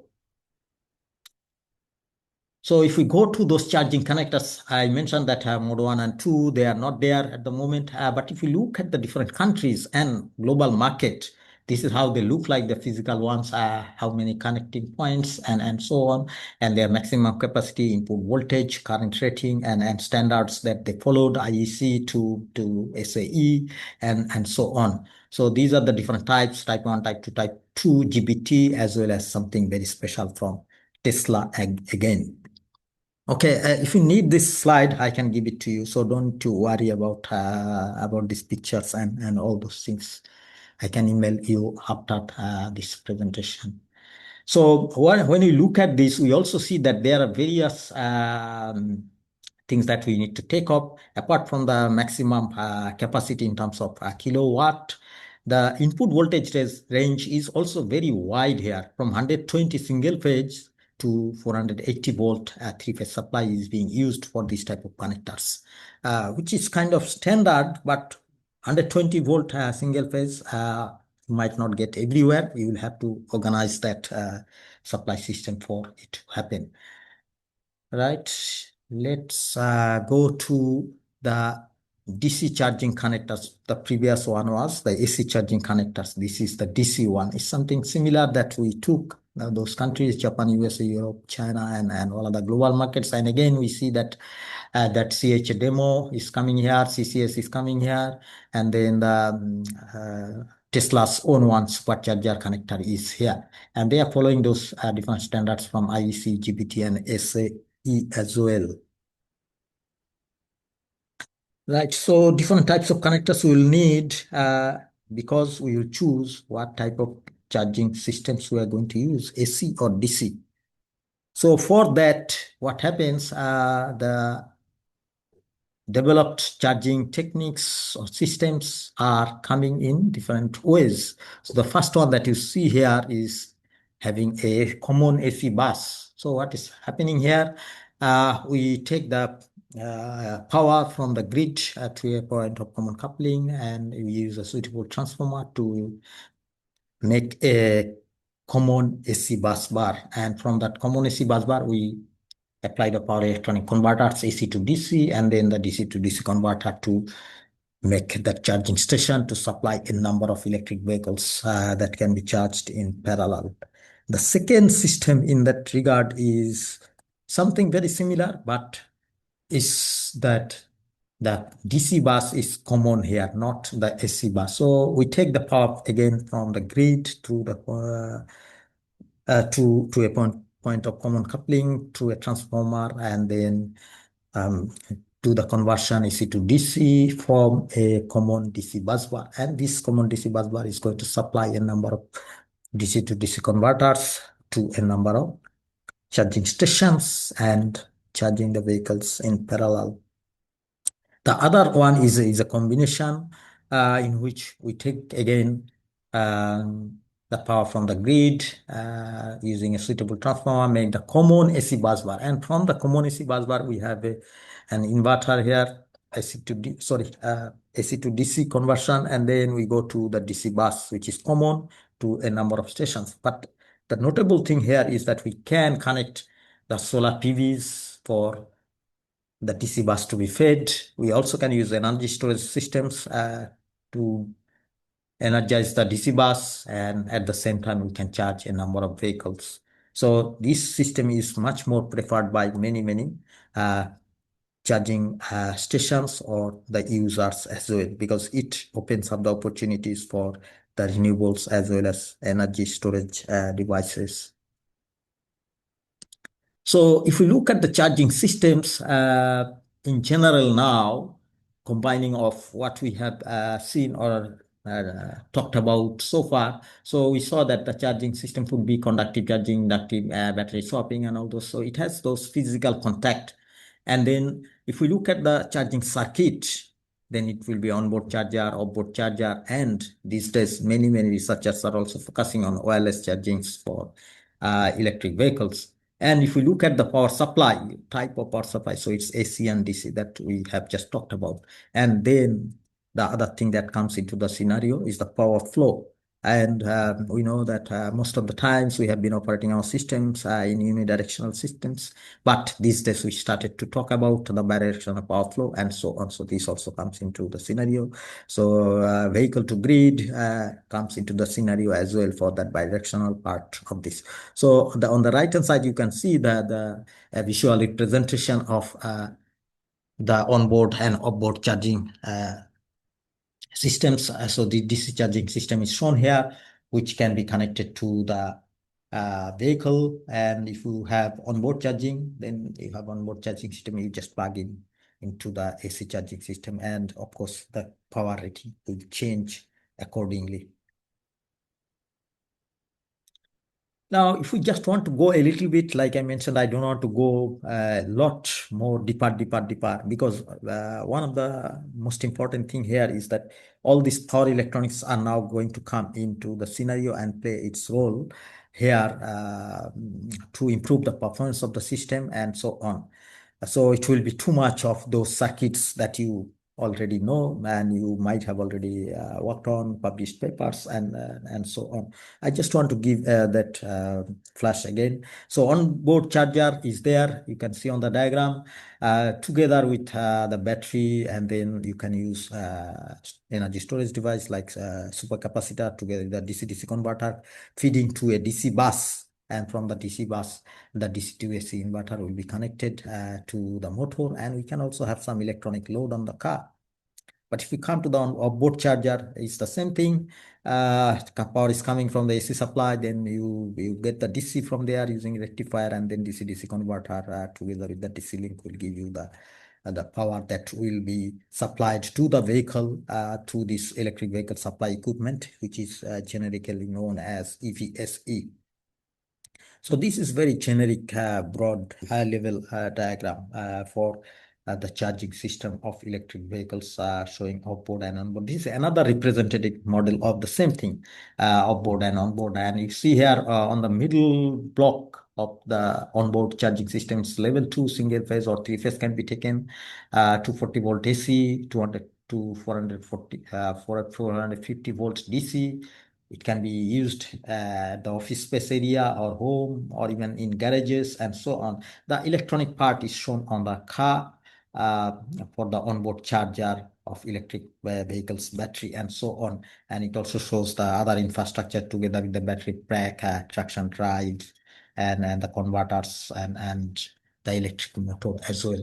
So it's the choice that the researchers and the car brands will use depending on the performance of the system that are designed to match the user needs and so on. The other diagram is coming here again. On board, off board, you can see how a number of electric vehicles can be supplied from a system on off-board DC system and off-board AC system. So again, it's those power electronic converters, nothing else, how you organize them and make use of them efficiently. So again, this is the same thing about the EVSE, electrical supply equipment, supplying the vehicle, the top one. But if we look at the bottom one, it's something similar, but it has an EVSE with AC-DC converters. So it's its power supply capacity is much higher, and it will be much more useful for the vehicles that needs a higher kilowatt and a lot more control and efficiency as well. So when we talk about this AC bus system or AC bus architecture as well as DC bus architecture, there are quite a few things that we need to think about, and that's why sometimes we look at in terms of comparison and what could be the criteria. The criteria are very, very important here. The first one is the integration of energy resources. So if we choose a DC bus architecture, it's easy because we get a DC from PV and others as well, easily fuel cell. So it's easier, but if you choose AC bus, it will be needing a power converter. So number of conversion stages will be less in terms of DC compared to AC bus system. Efficiency will be higher because we won't need that other conversion mediums in the middle. And then impact from utility side will be less because you're not connecting to the utility unnecessarily if you don't need it. And then rating will be high for AC compared to AC system. For the DC system, the ratings will be higher. The protection devices will be very sophisticated while the AC systems are unsophisticated. This is one of the areas where not much of research has been done yet. But if you look at the controls for the DC bus system, it's much easier because the AC bus is much more complicated. So it will need a lot more attention from the controls perspective. And the cost is also less if we choose DC bus system. So that's why people are preferring DC bus charging system, fast and ultra fast system using DC bus. So again, we want to look at back the topologies of those things. Like I mentioned, these days, apart from those onboard, offboard, wired charging system, wireless charging system, and fast charging, ultra fast charging systems, some are even including renewable systems into the charging topology. They're calling it renewable system charging and so on. But the one that is coming very recently is that wireless charging systems is classified as SWC, DWC, and QWC. SWC is static, dynamic, and quasi-dynamic wireless charging system, static dynamic wireless system. And there are quite a very few people who are researching on this, and they are publishing in these areas. Their papers are getting a lot of citations, and the reason why I'm mentioning these things As we all know, at the end of the day, we all, after writing a paper or getting it published, we all want to know how many citations we have gotten. The reason is that this is a very fast-growing topic. Not many people are doing research in this area. So if you are interested in this wireless charging system for electric vehicle, you can plunge into it. As for these global trends of research, that's the topic is about, although I'm talking about very generic things here. The reason was that I just wanted to paint the picture in a generic way so that we can take the area in which we have interests. So from there is this new things came in again. A very recent one is a multi-port system, and it has a multi-port inverter in it. So they call it multi-port inverter system as well. And it has a number of ports in it. So it can be of 3 port, it can be of 4 ports. So from those you can connect a number of systems, like you can see on the right hand side of the diagram. It's clearly written. 3 ports mean you can connect PV, photovoltaic. AC grid, you can connect electric vehicle. But if you have a 4-port inverter system for charging your electric vehicle, you can connect a PV system, you can connect it to AC grid as well as electric vehicle and energy storage device. So that makes it more suitable, and it will be preferred chosen by many users on that charging station site. Not by the user that much, but the charging station people are also users in the middle of the chain. So when we talk about all these chargings and then came to this point of multi-port electric vehicle charging systems, there are quite a lot of things that we need to consider, and it opens up as future of the electric vehicle, and especially for all of us in the research space. Call for research, if that could be the better word. So the things that you see here on the screen, I have listed them. You can take note of anyone that you want to focus on. It starts with very important one: electrical isolations to vehicle to grid operations, hard and soft switching of those power electronics components, higher efficiencies, especially at part loads and peak load conditions. Higher power density is one of the other things that I have mentioned earlier, and scaling up of this charging system, meaning we need to charge a lot of vehicles, not like few ones that we see these days. And then modular, can we take this charging system from anywhere to anywhere with ease and very in a portable manner. And then the design needs to be definitely compact and simple. It needs to be affordable. It needs to give us the facility for high and fast charging techniques and so on. Then the usage of energy storage. So the multi-port system that we saw there, it allows us to use multiple ports, hence connecting them to different devices. And one of the other things that are not most talked about, but it's one of the areas where we can think of researching on. The reason is that all these charging techniques or methods are using a lot of power electronic components and devices. So it will be definitely generating a lot of harmonics in them. So those who are interested in those harmonics, they can try to reduce the harmonics using different techniques, algorithms, and so on. It also gives us another opportunity to open up the area of high power factor that we always have been talking about since our introduction to electrical engineering and so on, the benefits of having a higher power factor and so on. And also there are reliability issues, as we are including a number of equipments into these charging systems, no matter whether it's an onboard charger, off-board charger, DC, AC, no matter whether it's what type of connectors we are using, whether it's multi-port or not, 3-port or 4-port, doesn't matter. There are a number of equipment these days on this system, and it actually decreases the reliability. So some people are actually purely working on these reliability issues as well. So this is another very big area and important area to improve the reliability of these charging systems and the processes involved in it. Of course, we cannot forget about the state of charge control of the batteries and the electrical, which is the heart of the electric vehicle. So this is, I think, in my opinion, is one of the most important slides for future research in electric vehicle area.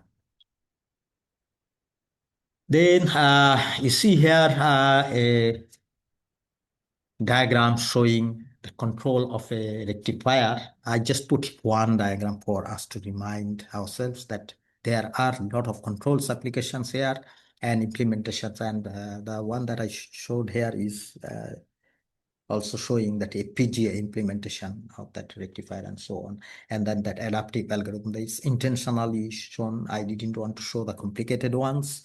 And the reason is that I wanted to focus on that we need to make sure that we know or aware of these two things. One is the implementation part of control systems, as well as the adaptive part of it. With the advent of all these artificial intelligence techniques and so on, we know that no matter whatever techniques or algorithms we have had already into our devices or components, we will always be adapting much more of them and implementing them so that we can have better control, smooth control, and timely control as well.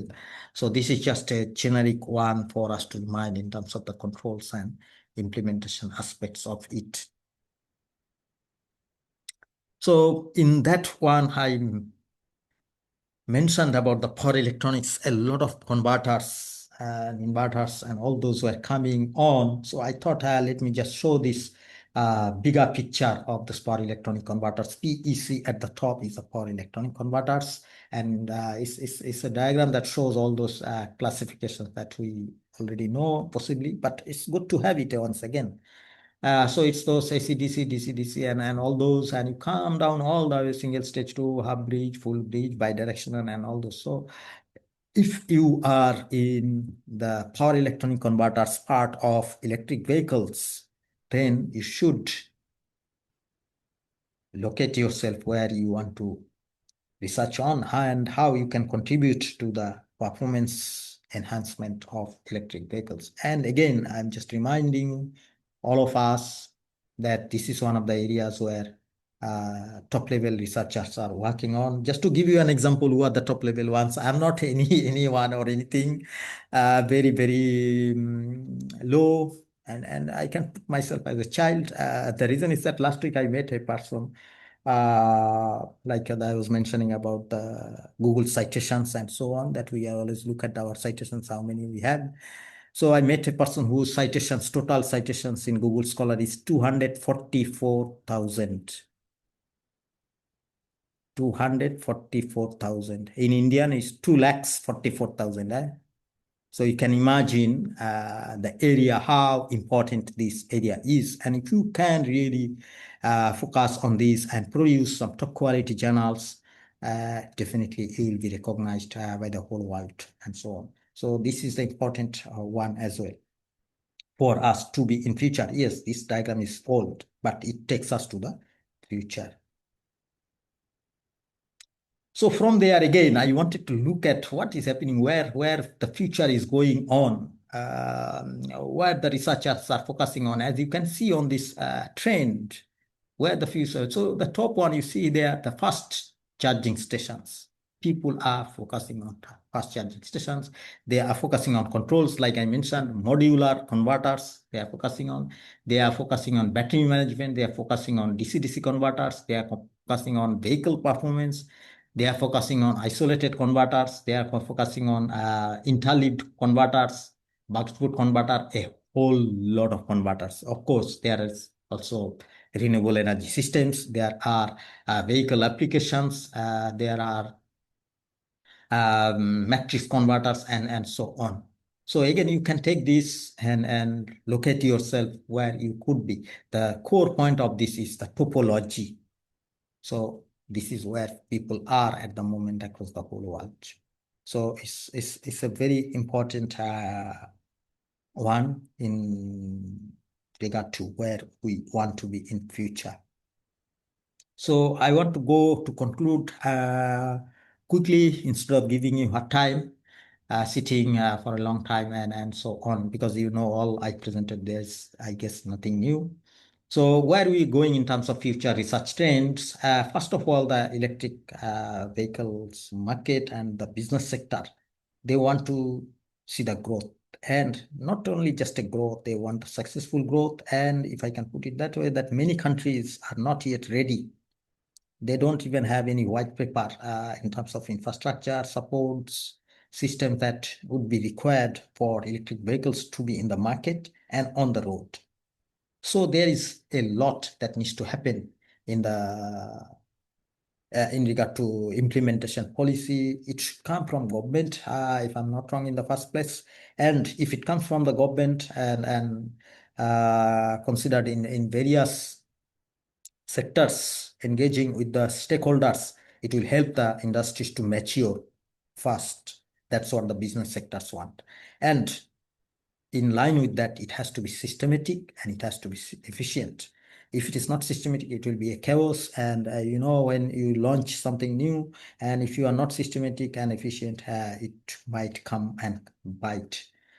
So in that regard, what people want now, including the brands of those EV producers, they want ultra-fast charging systems. So you can focus on your research on fast charging systems that can charge the electric vehicle within 10-15 minutes. And in that regard, quite a few things I have listed here that you can focus on any of them, but definitely it's going to be impossible to focus on all of them. Like I mentioned earlier, charging cable, what type of cable you are choosing, it's not just charging time. What type of cable will be suitable for that high power application for ultra fast charging techniques, AC or DC, the cooling methods that will be required for all those power electronic devices and so on. What type of protection we should implement to ensure that there are protections on either side, AC, DC, and also the components that we use in our power electronic devices, converters. So power converters, like I mentioned in those other two graphs, are one of the big areas for research in electric vehicles and enhancement. And of course, we cannot forget the basics. I'm going down to the basics from the power converter to the semiconductor devices are the hearts of the power converters. So we need to research on semiconductor devices. So it's the electronic people, not us, but some of us might be very, very interested in those semiconductor devices development as well. So that's also opens up a very huge basic physics and all other allied sections of research in this electric vehicle area. And it continues with the things that I have mentioned, but we cannot forget. So it's being reminding us high power and high density. So we need both high power as well as we also need high power density because we cannot just increase the weight and so on. There is another opening is coming here is the solid state transformers and their application together with those power electronic sections for the charging and so on. And as we have mentioned earlier, that integration of renewable energy resources will also be very, very important in terms of electric vehicle charging systems. And we also conclude the part of energy storage devices. There is new thing that is coming together with V2G, vehicle to grid, in terms of bidirectional power flow. V2H, vehicle to home. H is for home. Vehicle to home is coming into the scenario. It's very new at the moment. So you can take it as a trend and emerge into it. It's a very good opportunity to open your own research space and get recognized. And in terms of the market, policy implementation and infrastructure development and so on, people also want to see the expansion of electric vehicle charging stations. So some people who like to work not only in semiconductor device, or they don't want to design a power converter and bidirectional controls, they don't like, but they like to work in the area of implementation policy, infrastructures required, and so on, which is also a very, very important thing. So that is coming there, expansion of electric vehicle charging stations to provide the necessary supports to the EV users. And we cannot possibly forget the environmental compatibility of all those things, components that we use in EVs and its charging systems. And again, with the advent of artificial intelligence, the artificial intelligence based control systems and decision making, like I was mentioning, that the charging system should be capable of decision making through communication and dynamic pricing, meaning your price will change if you want to charge when the power grid is strained. It doesn't have the capacity to give you the charging power that you need, but you also in an urgent situation, you have to go to work and your EV doesn't have the charging. So the pricing will be dynamic, and that would need to happen through that smart grid facility, communications, and so on. Last but not the least is that the state estimation and the reliability.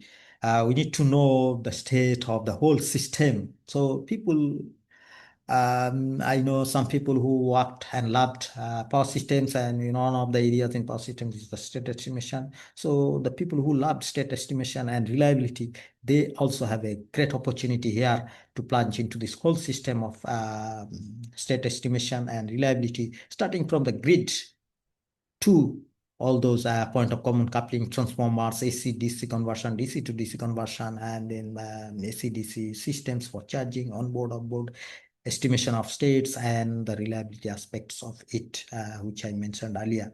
So I conclude it here, and I hope that, yeah, I know that it's not that technical intensive. I did not want to do it intentionally. I didn't want to go to that circuit and all those. Because you are all very, very intelligent, and you have done and you are experienced, if I can put that way. So I just wanted to spark it in that fashion, and just to spark again, when you will be plunging into it, and the references that you will use the ones that are coming from the top researchers who are already established in this area, and that will help you to build up your own, unless it is already developed by you, research identity, and get it from there. So I thank you so much for your patience and all. And you all know that it's not easy to speak to the learned people like you all. It's always challenging. But I take it in a way that, like I mentioned in the beginning, that it's just a hint of beginning. Something will start from here. That's what my hope is. And I am sure that as a human being and also others, they always hope for something better and better every single day. So we'll hope for the best, taking this one as a starting point, and be one of those recognized researchers. I thank you so much once again, and thanks to Dr. Preeti and all other professors, the Vice Chancellor of the university, and everyone. And of course, the attendees, I cannot forget about you. I am grateful to you from the bottom of my heart for listening to me once again, and I wish you the best. Thanks so much. Thank you very much, sir, for that enlightening and thought-provoking session that you have given to us. Because your perspectives on the EV sustainability and the future mobility have given us, all the participants, a deeper understanding of both the opportunities as the challenges that are ahead in this particular domain. So I expect that all the participants must have been benefited from your expertise, and I would request, before formally closing this session, to all the participants and you as well, sir, to please switch on your webcam so that we can take a good photograph. So I'll just stop sharing. Just wait a second. I'll be just clicking the glimpse of the session. May I request you, sir, also to please switch on your Yeah, webcam? I'm putting it on. I'm putting it Okay. on.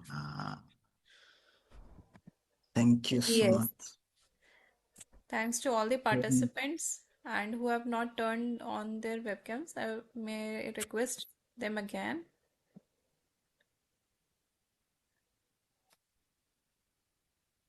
I've got the few glimpses. Thank you very much to all of you. Thank you very much, sir, once again for accepting our invitation.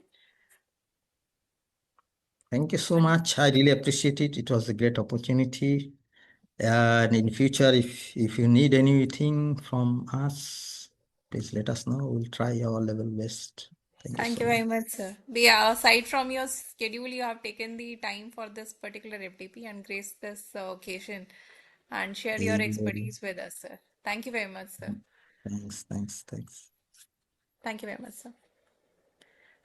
Thank you, all the participants. It is for information that our next session will be starting at 5 o'clock, and that will be the last session for the FTP on the 6th day.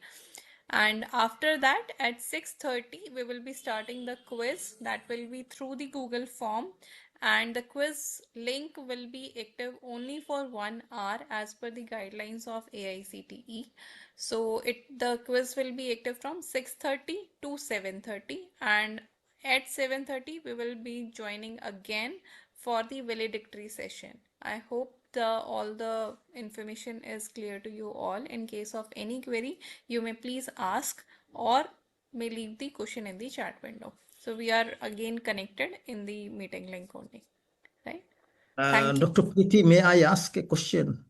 Yes, sir, please, sir. Yeah, I'm typing a thank you message on the chat facility, and Okay. I'm saying that if you need any assistance in terms of research and education, you may contact me. Am I allowed to give my email address here? Is that Yes, sir, okay? please, sir. Okay. All yours, All right. sir. The platform is Thank you all so yours. much. Please, sir. Thank you so much. Thanks. Bye then. Bye, sir. Thank you, sir.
Good evening, Ramana sir.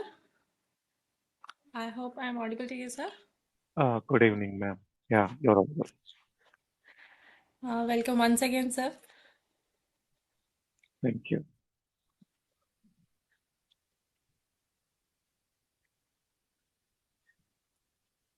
So we'll be starting in another 2 minutes, sir. Then the participants will also be joining, sir. Sure. Thank you, sir.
So your screen is visible to us, sir. So welcome once again, sir, Mr. Ramana Reddy, sir. And dear all participants, today is the last session will be taken by Ramana sir, that is on model design of electrified power trains. And without taking much delay in this session, I would like to hand over the session to sir so that we will start the last session. Thank you very much, sir, for joining once again and taking the time out of your busy schedule, sir. Thank you, ma'am. Thank you, sir. All right. Hello, everyone. Hello again. Good evening. So, in this session, we are going to look into the systems perspective, actually, because probably in the last few sessions, you might have uh, gone through component designs and what to look into specifically around batteries, motors, power converters, etc. This session will will help you understand what it takes to actually build the powertrains as a whole. So we covered the system level simulations for electric vehicle and how MATLAB and Simulink can help you to do that analysis and also do validations, perform, evaluate the performance and efficiency of the vehicles, etc. Okay. As always, if you have any questions, feel free to interrupt me or post it in the chat. We will take you from there. Okay. You need not wait for the session to end to ask questions. All right. Before I start, I just want to learn from the audience. How many of you heard about the phrase model-based design? Can you raise your hand? If you have heard or used model-based design in the past, can you raise your hand?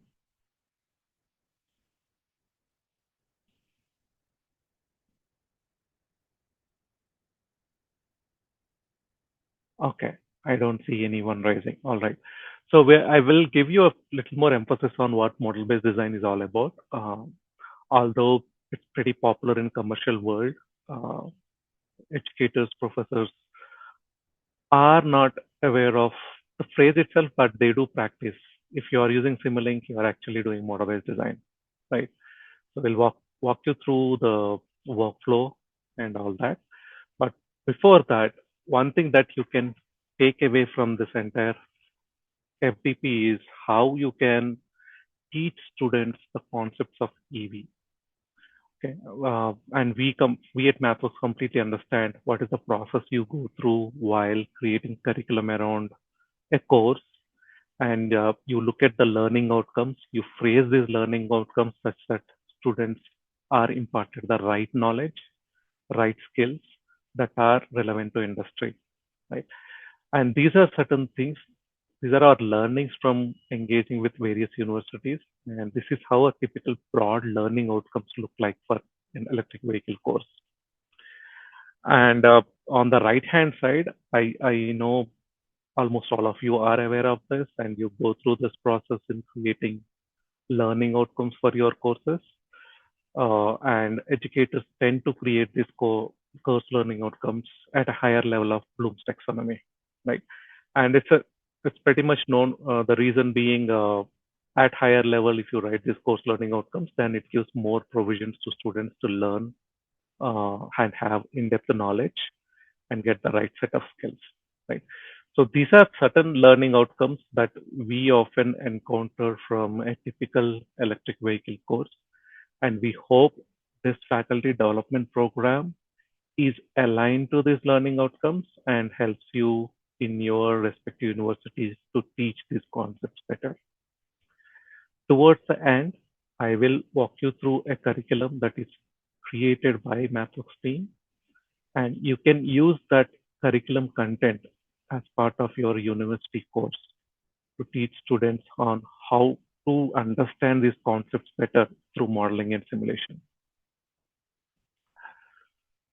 So we'll walk you through some design process aspects. So typically when industry develops a product, right, where do they usually start? What are the steps involved when they are building these solutions or the products, right?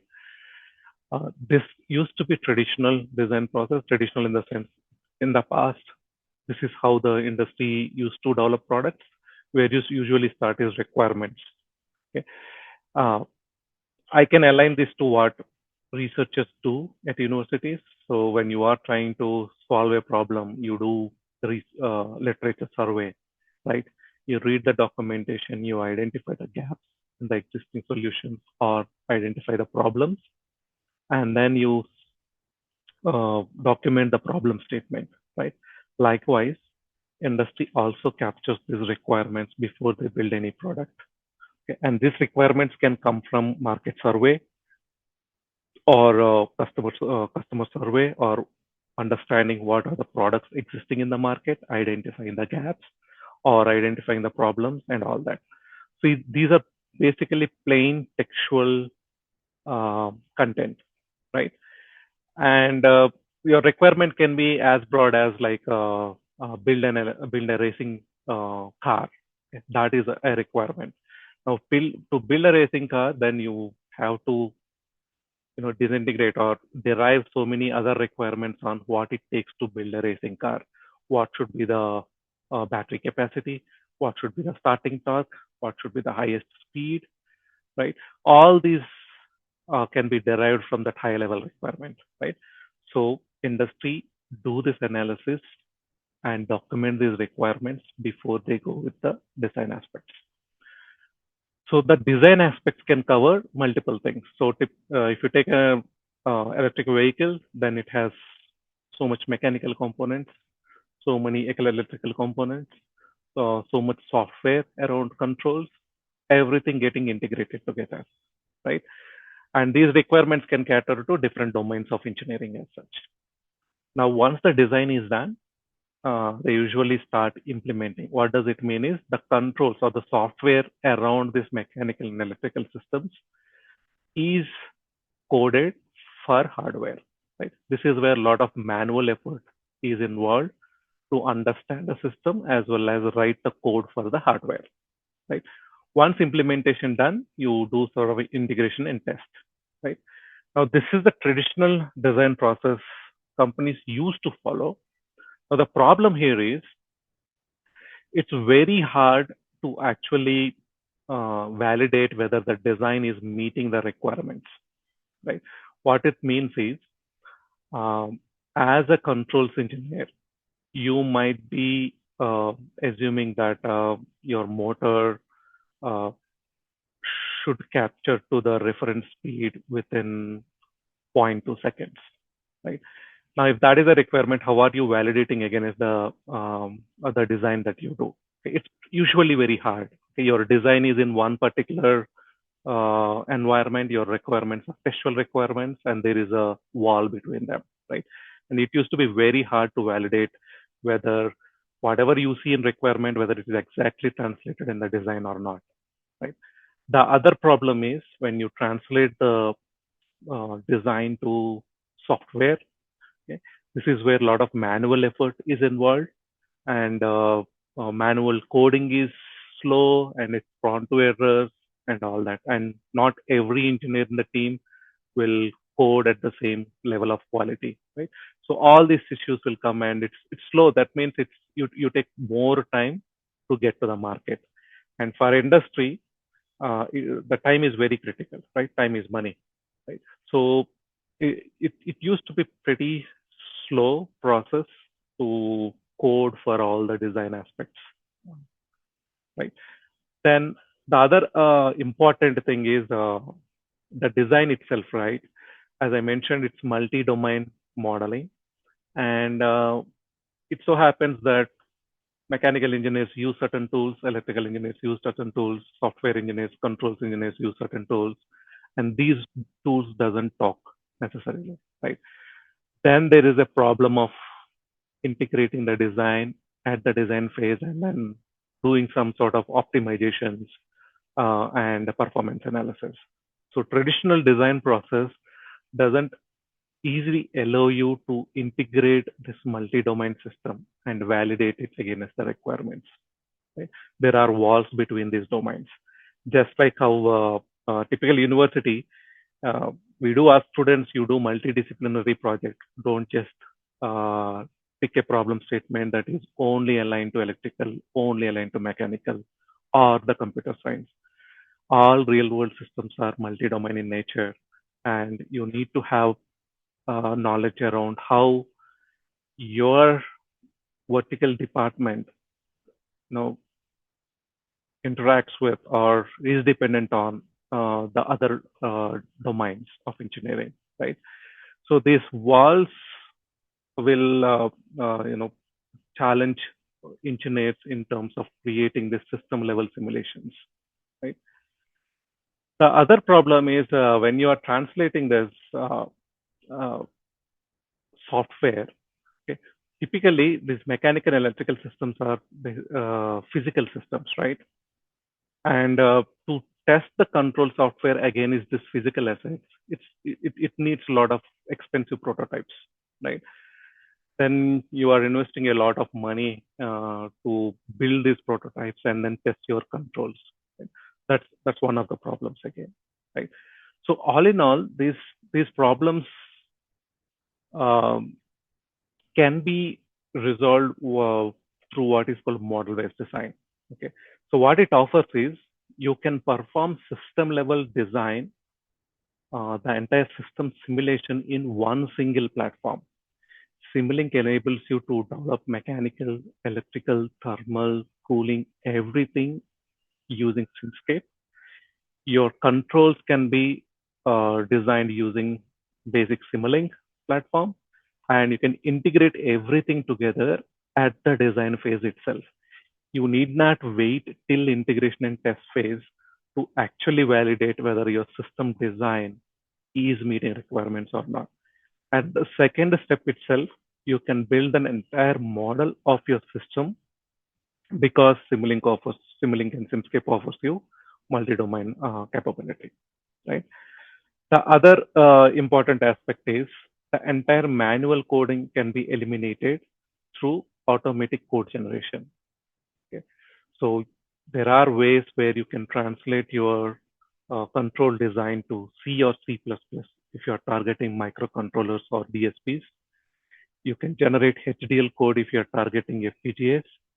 You can generate PLC code if you are targeting PLCs, or you can generate CUDA code if you're targeting GPUs, right? So what it means is, once at the design phase, you are able to validate the control software, getting to the hardware is a single click. Okay?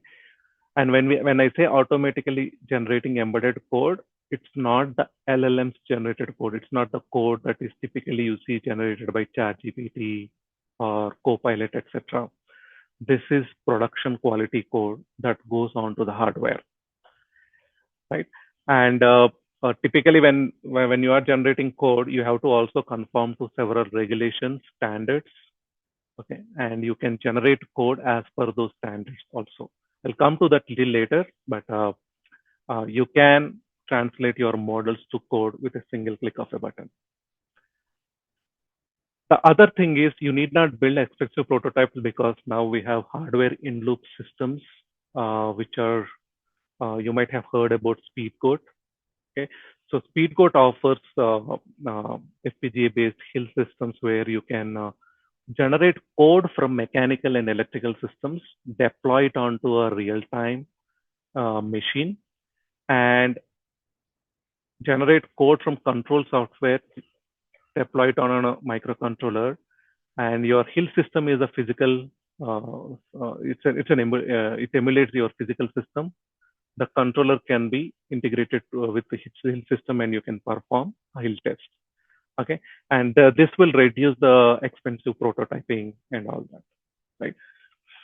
The other important, very crucial when it comes to developing products is whether you have validated and tested your design code at each level, right? So what model-based design offers you is when you are starting design, you can always test and verify against the requirements at the design phase itself. When code is generated, you can confirm that the code is complying to whatever the design that you had at the design phase, as well as to the requirements. So you can trace your entire model or the system from requirements to design to the code pretty easily when you follow model-based design environment. Why this is important? We always tend to identify the bugs at a very early stage in design cycle. Why it's important? If you get to know that there is a bug during integration and test, you have to go back to the design and then fix it, right? But if I can fix most of the bugs at the design phase itself, I am saving time, right? So the bug you identified at integration and test is going to be very costly compared to the bug when you identify at the design phase. Model-based design will enable you to identify these bugs at a very early stage in the design cycle, right? And that's how you can save time and effort. So do you have any questions at this point in time?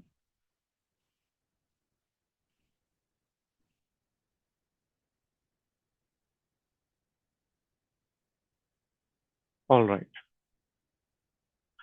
Now, MathWorks products and services, if you look at a broad spectrum, MATLAB is basically a technical computing platform. You can write code, develop algorithms around signals, images, videos, etc.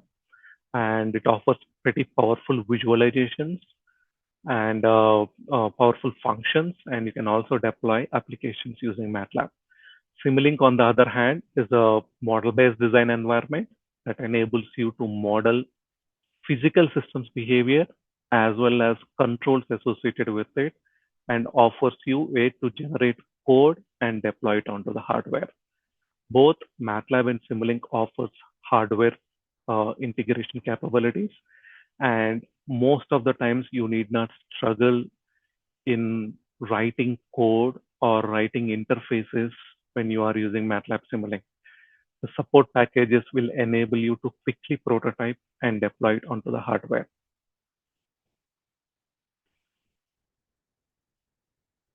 Right. So when it comes to the products itself, we will focus a little more on the powertrain aspects going forward. But apart from the platform products, MATLAB and Simulink, there are 100 plus, 120, 130 plus toolboxes that caters to different domains of engineering and science. And you can leverage these add-on products to quickly prototype, analyze, as well as teach students these concepts. Uh, so one thing that is very important is when you are teaching with MATLAB and Simulink, you are also aligning that with what industry follows. So it becomes easy for students to think like an engineer, and it certainly gives them an edge when they get into industry and they have MATLAB and Simulink knowledge. Okay, so when it comes to the electrified powertrain itself, right? Some things that are challenging is these three aspects, especially for electric vehicles. And I understand you also went through a session around battery modeling, BMS development, etc. in the past. But one of the crucial components in electric powertrain is the battery, right? So how do you evaluate what should be the size of the battery? How do we validate whether you meet the thermal requirements, and how to make sure that BMS always takes care of the health of the battery, and you have all the fault monitoring aspects associated with it. And another crucial aspect is the aging and operating the battery at a safe and safe limits. So battery SOC calculation is another aspect. It's very important that we get a better accurate state of charge, state of health estimates from the batteries. That's because we can't measure these quantities directly from the sensor, right? So you need a better estimators to know the battery health status, etc. Right. On the other hand, on the power electronics, we have seen this day before yesterday. It's all about model these converters, develop control logic, and then integrate that with hardware. Likewise for motor controls too, when you are using PMSM and BLDC motors, we need the info around what the rotor position is. Sensor calibration aspects are crucial. At times, you might not have all the parameters related to your motor. Then there is a need for parameter estimation and algorithms, probably the direct torque control, field-oriented control, with MTPA, MTPV aspects. MTPA is nothing but maximum torque per ampere, maximum torque per volt. So these algorithms need to be developed, and you have to tune the controls appropriately, right? So these are three key main aspects when it comes to electric vehicle, but there's so much around this because we are not talking about body electronics. Okay, there is so much electronics and so much software other than these components, right? Door controls, wiper control, the heating, ventilation, and air conditioning inside the car, the entertainment system, headlamp control. Okay, there are so many other things that are also there, and you need to also look into the power, how the power is transmitted to wheels, the differential gear mechanism, the braking system, the steering system, right? And how do you model the wheels, etc. Okay. So apart from this, there is so much that we need to figure out when you are trying to model the entire system of electric vehicle, right? So model-based design, from basic concept to code, it's relatively easier. It offers a platform for you to express your algorithms as well as physical models in the simulation environment. As I mentioned earlier, you can test this at a very early stage in your development life cycle, right? That's because the design itself will offer you to simulate and then analyze the performance of the model before you go with code generation and integration, right? So on the automatic code generation, as I mentioned, you can target microcontrollers, DSPs, or FPGAs. Your model remains the same. That's the advantage that you have. You can target any hardware by just changing some interfacing blocks. Your algorithm remains same. even when you are moving from microcontroller to a DSP to an FPGA. You need not redevelop your algorithm for a different hardware. So we'll look into that, taking a few use cases. So suppose say, have I chosen the right concept, right? So what it means is, if you look at electric vehicles, right, one of the crucial thing is battery pack size and what should be the weight, because this is gonna influence the weight of the vehicle, and you need to pick the motors, power converters appropriately so that uh, you get better miles per gallon equivalent. Okay. Although electric vehicle miles per gallon doesn't make sense, but I'm calling it is MPGE, miles per gallon equivalent. So we usually compare the performance of electric vehicle with an IC engine based vehicle, and we use MPGE as the parameter, right? So when you are building these vehicles, right, so the battery pack size and weight is very crucial. The other aspect is how do you estimate the state of charge and state of health, right? As I mentioned earlier, these are not the quantities that you directly measure through sensors, but there are some math models at the back end which enables you to estimate quantities, right? That's one thing. The other thing is once you have done that, can I improve this? Can I improve the performance of the battery? Can I get more miles per single charge for this battery pack, right? So these are certain things that you need to do. The other thing is, yeah, motors or power electronic converters, what's the performance and efficiency aspects, right? The other thing which typically electrical engineers will not concentrate much in the academic level is the cooling systems, thermal and mechanical aspects of it.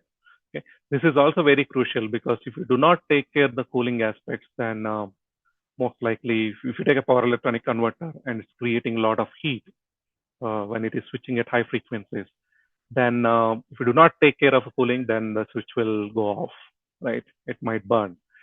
So the thermal, electrical, and mechanical concepts integrated together and you analyzing how the cooling system works is very important, and MBD helps on that aspect, right? So how can we address this?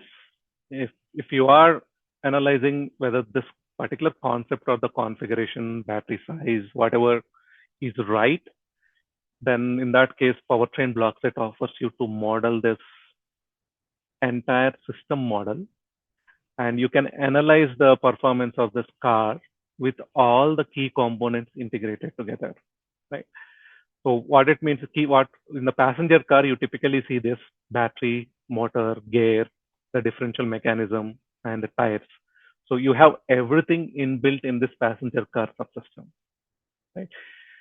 And it's up to you on how you want this, how real time or at what level of fidelity you want these motors, batteries, and gears. I'll come to the fidelity a little later, but when you have a system level model, you can do system level optimizations, right? So you can explore the entire design space for this capacity of battery, for this torque and speed characteristics of a motor.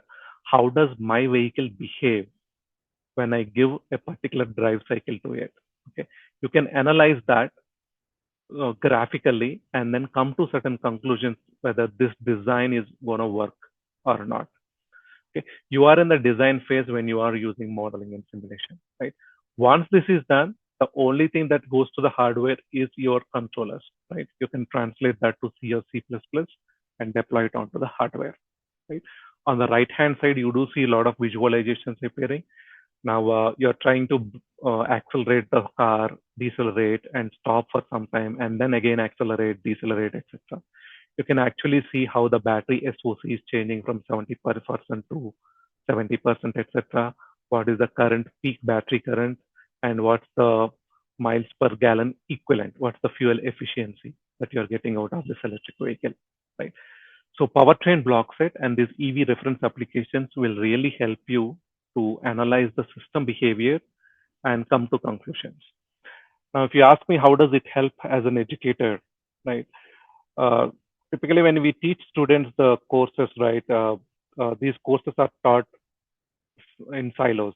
Basically, students might be learning about electrical machines in second year, power electronics somewhere in two or early third year, and then they might study batteries if it is there, if you are offering, right? But there is not much scope for students to integrate the learnings from these courses and then do a project or develop the prototype, right?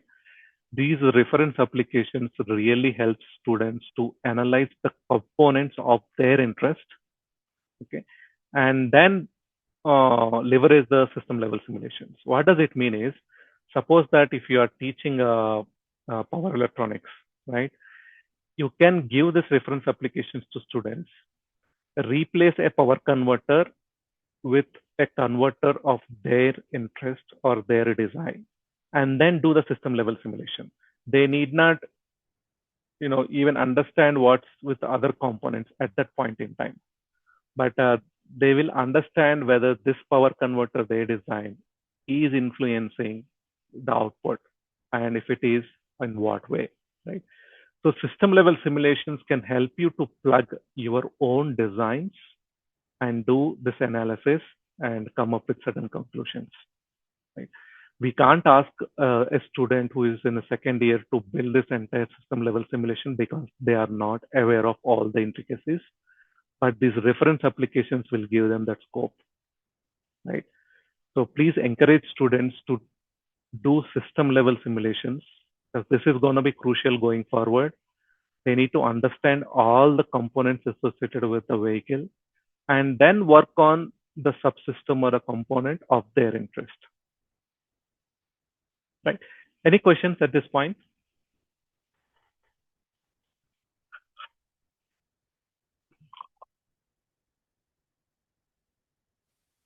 Any questions from the participants, please?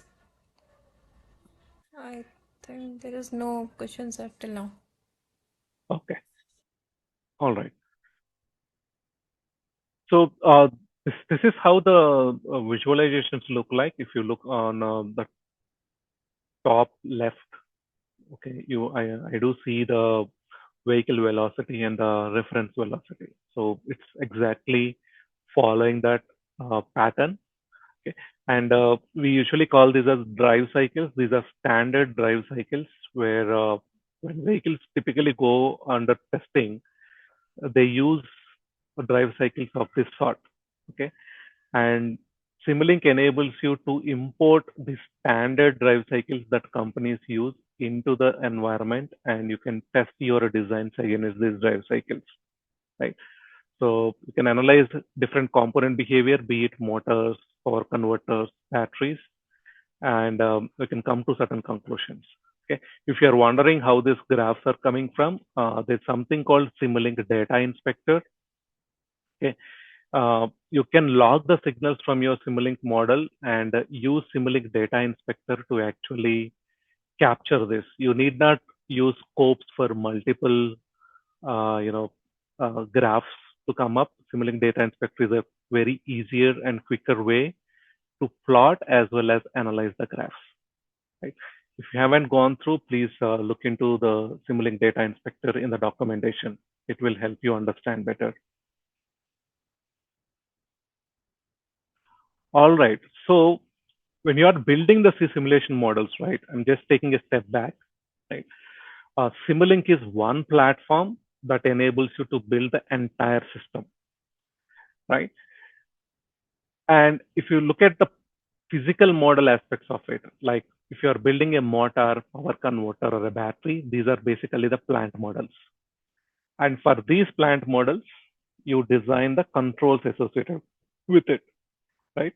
And you are still in Simulink environment, but it enables you to model the physical models using which you usually call as plant models. And it also offers you to develop control software which can be integrated with plant models, and you can analyze that, right?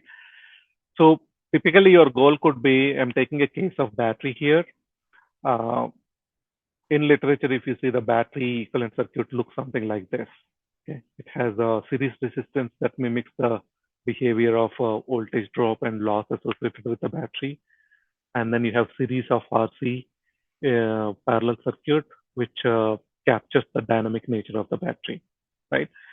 You can build this circuit as it is in Simscape. That's one way. Or you can take the inbuilt battery blocks that enables you to also model the thermal effects. So here, if you see, battery is electrical and you also have a thermal port associated with it. And you are also designing how the heat flows from cell to cell, right? So the conduction heat transfer block that is in between cell to cell, right?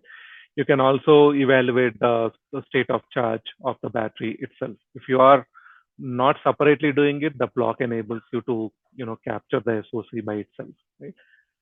Or you can also build entire pack together, right? So what I mean here is you might have series of cells and then parallel combinations, and then you build modules and then entire pack together. It might take a lot of time for you to actually build from cell to pack level. On that note, we have something called Battery Builder app that enables you to model the entire pack without you having to do all the connections, right? Then you integrate the entire battery pack with the rest of the components like inverters, chargers, the motors, and all that, right? So if you look at it, we have given you a provision where you can go with at cell level dynamics to system level entire battery pack integrated to the powertrain system, right? You can pick any at what level you want and then integrate with the system. There are blocks that will enable you to quickly, come up with this battery aspect. So here I can just supply what is the amount of load on the battery and what temperature battery is operating. I get the output voltage related to that particular battery. As it goes on discharging, you can also see what is the battery voltage, right? Now comes the fidelity. This is very important here. Okay, so on the left hand side, you see lumped. That means you have created the cell dynamics through lumped parameters like resistors, capacitors, right? You can do that, or you can also get to a fidelity where instead of just relying on lumped parameters, there are cases where the battery behaves like an battery behavior will be nonlinear, right? In that case, you can also integrate the saturation aspects, in some cases saturation and spatial harmonics. I think this will be clear for motor case. Suppose that if motor is operated under saturation, then the behavior is going to be very different, right? And this saturation might lead to spatial harmonics, and it results in harmonic torques, right? Now, you can build a motor, power converter, or battery using simple lump parameters, or you can have this nonlinearities around saturation as well as spatial harmonics. It is up to you on how realistic your model need to be. Okay? Lump parameter offers pretty easier way, but you can also look at a data-driven modeling where this particular block, it's called mapped motor. That means there won't be any components like windings or motor inertia, etc. It's basically a data-driven model. Okay? You will have some lookup tables that emulates the motor behavior. If I give this is the voltage of the battery and this is the load on the motor, it will give me what is the current taken by the motor torque, the torque produced by the motor, and the motor speed. Right? This mapped motor will be very fast for simulations because it's just a math model. But if you want a very higher fidelity model where you want to do saturation and spatial harmonics, then you can build that high fidelity model also. Only problem is you might end up spending more time for simulation. It will because it needs more computations, right? So irrespective of whatever the fidelity that you choose, right? You have a way through system level modeling. You have a way to optimize and Jatin sir, you need to mute yourself. I'm checking, sir. Yeah. So you can take a call whether you want a faster simulation or a better accuracy, and then pick suitably the blocks that we offer you.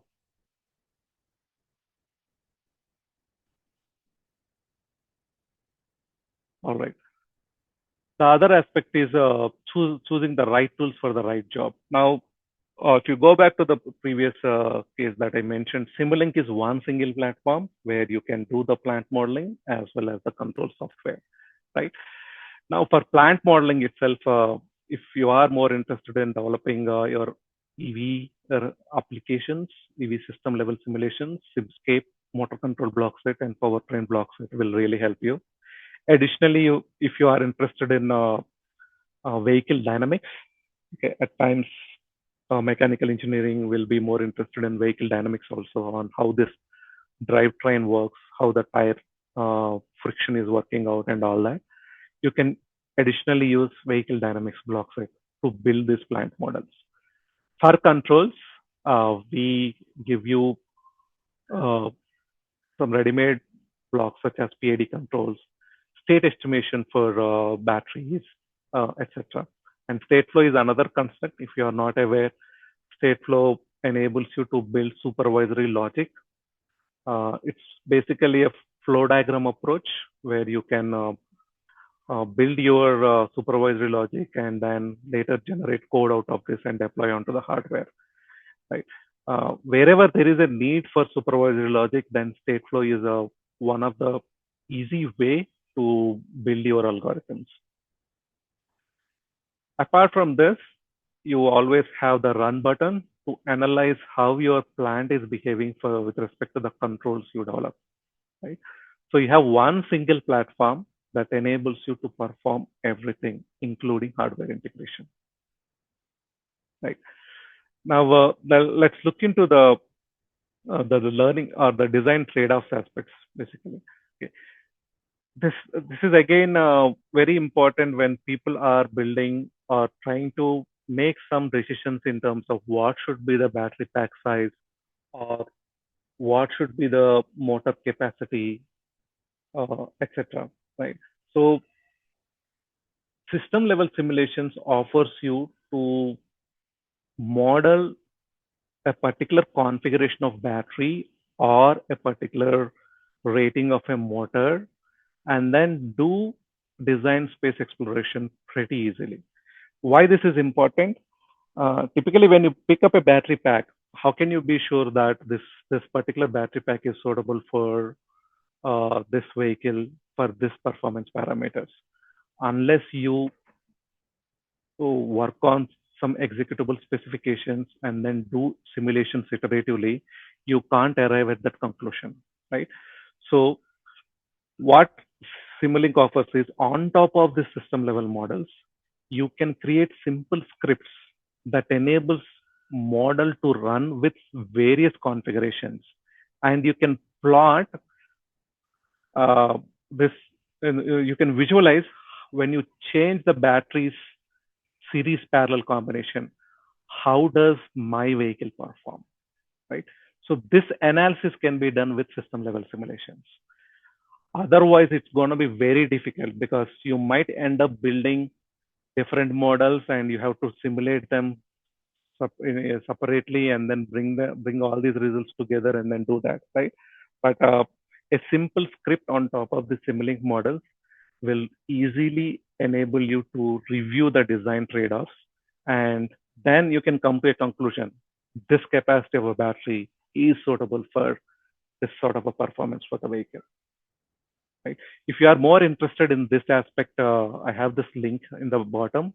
There's a masterclass on how do you do this design trade-offs using MATLAB and Simulink. You can go through this PDF document, and there is an associated video also around this, which you can watch at MATLAB's website. Right. Now, I did mention about the state of charge aspects for a battery. Okay. Now you can have implementation for various methods for this also. It's not just for various configuration of batteries, but also for various methods that you use to estimate state of charge. By default, one of the easiest way is a Coulomb counting method.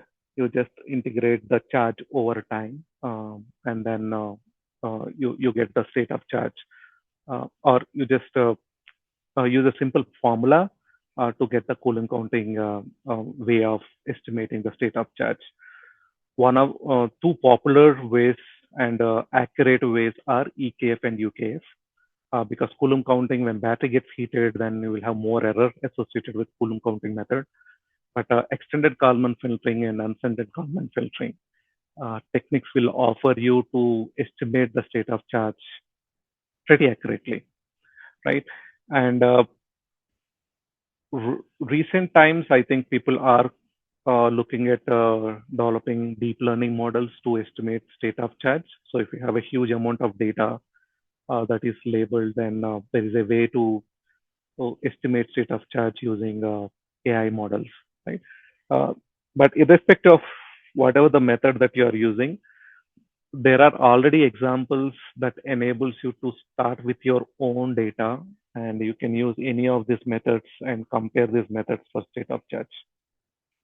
Right. I'll just pause for a while here. Is anyone here working on batteries and doing research around state of charge, state of health, etc.?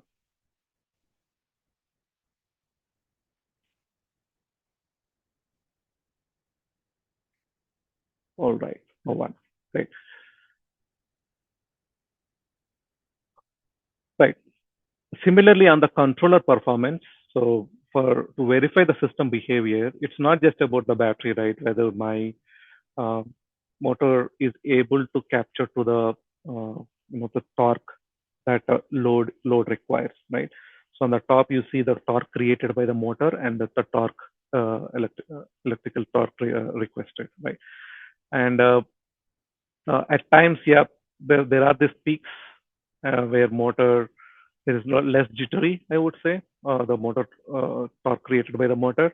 But you also look at the motor speed. Again, motor speed is the reference speed that you give, and with respect to that, the motor has to create the torque. So typically at low speeds, when you are accelerating, then you need a little more torque initially, and then once it attains at a particular speed, then the torque requirements will typically reduce, right? I have one question here for everyone, if you are listening. Why is torque 0 from 24 seconds to somewhere around 45 seconds or very less?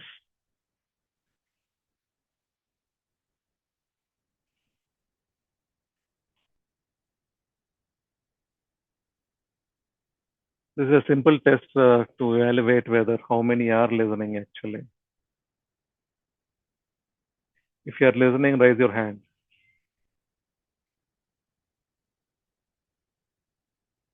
Thank you, Marshall, Dr. Marshall, Dr. Preeti. Sorry for testing you, but Yes, sir, that is very much needed, sir.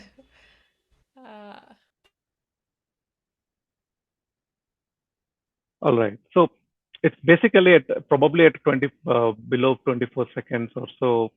You just accelerate your vehicle and then you just left it, okay? And the speed goes on reducing. You are not asking additional torque from the motor itself, right? So ideally, the torque created by the motor is less unless you accelerate a vehicle, right? So the torque is created when there is need, and when you are at a higher speeds and you are not requesting additional torque, then ideally it won't produce any torque, right?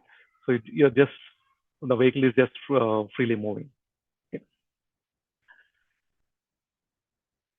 Right. The most important thing is once you validate it, okay, it's all about making this design working on the hardware, right? That's the crucial. Otherwise, whatever we did so far, it doesn't matter, right?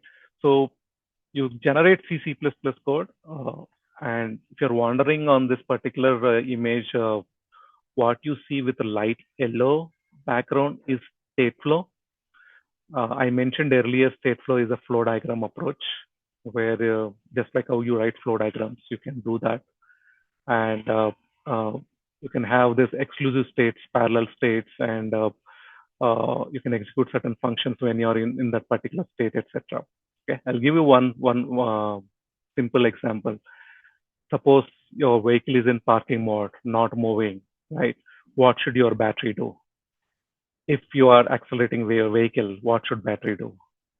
If you are just moving at a higher speed and not requesting any torque, just moving, right? What should battery do, right?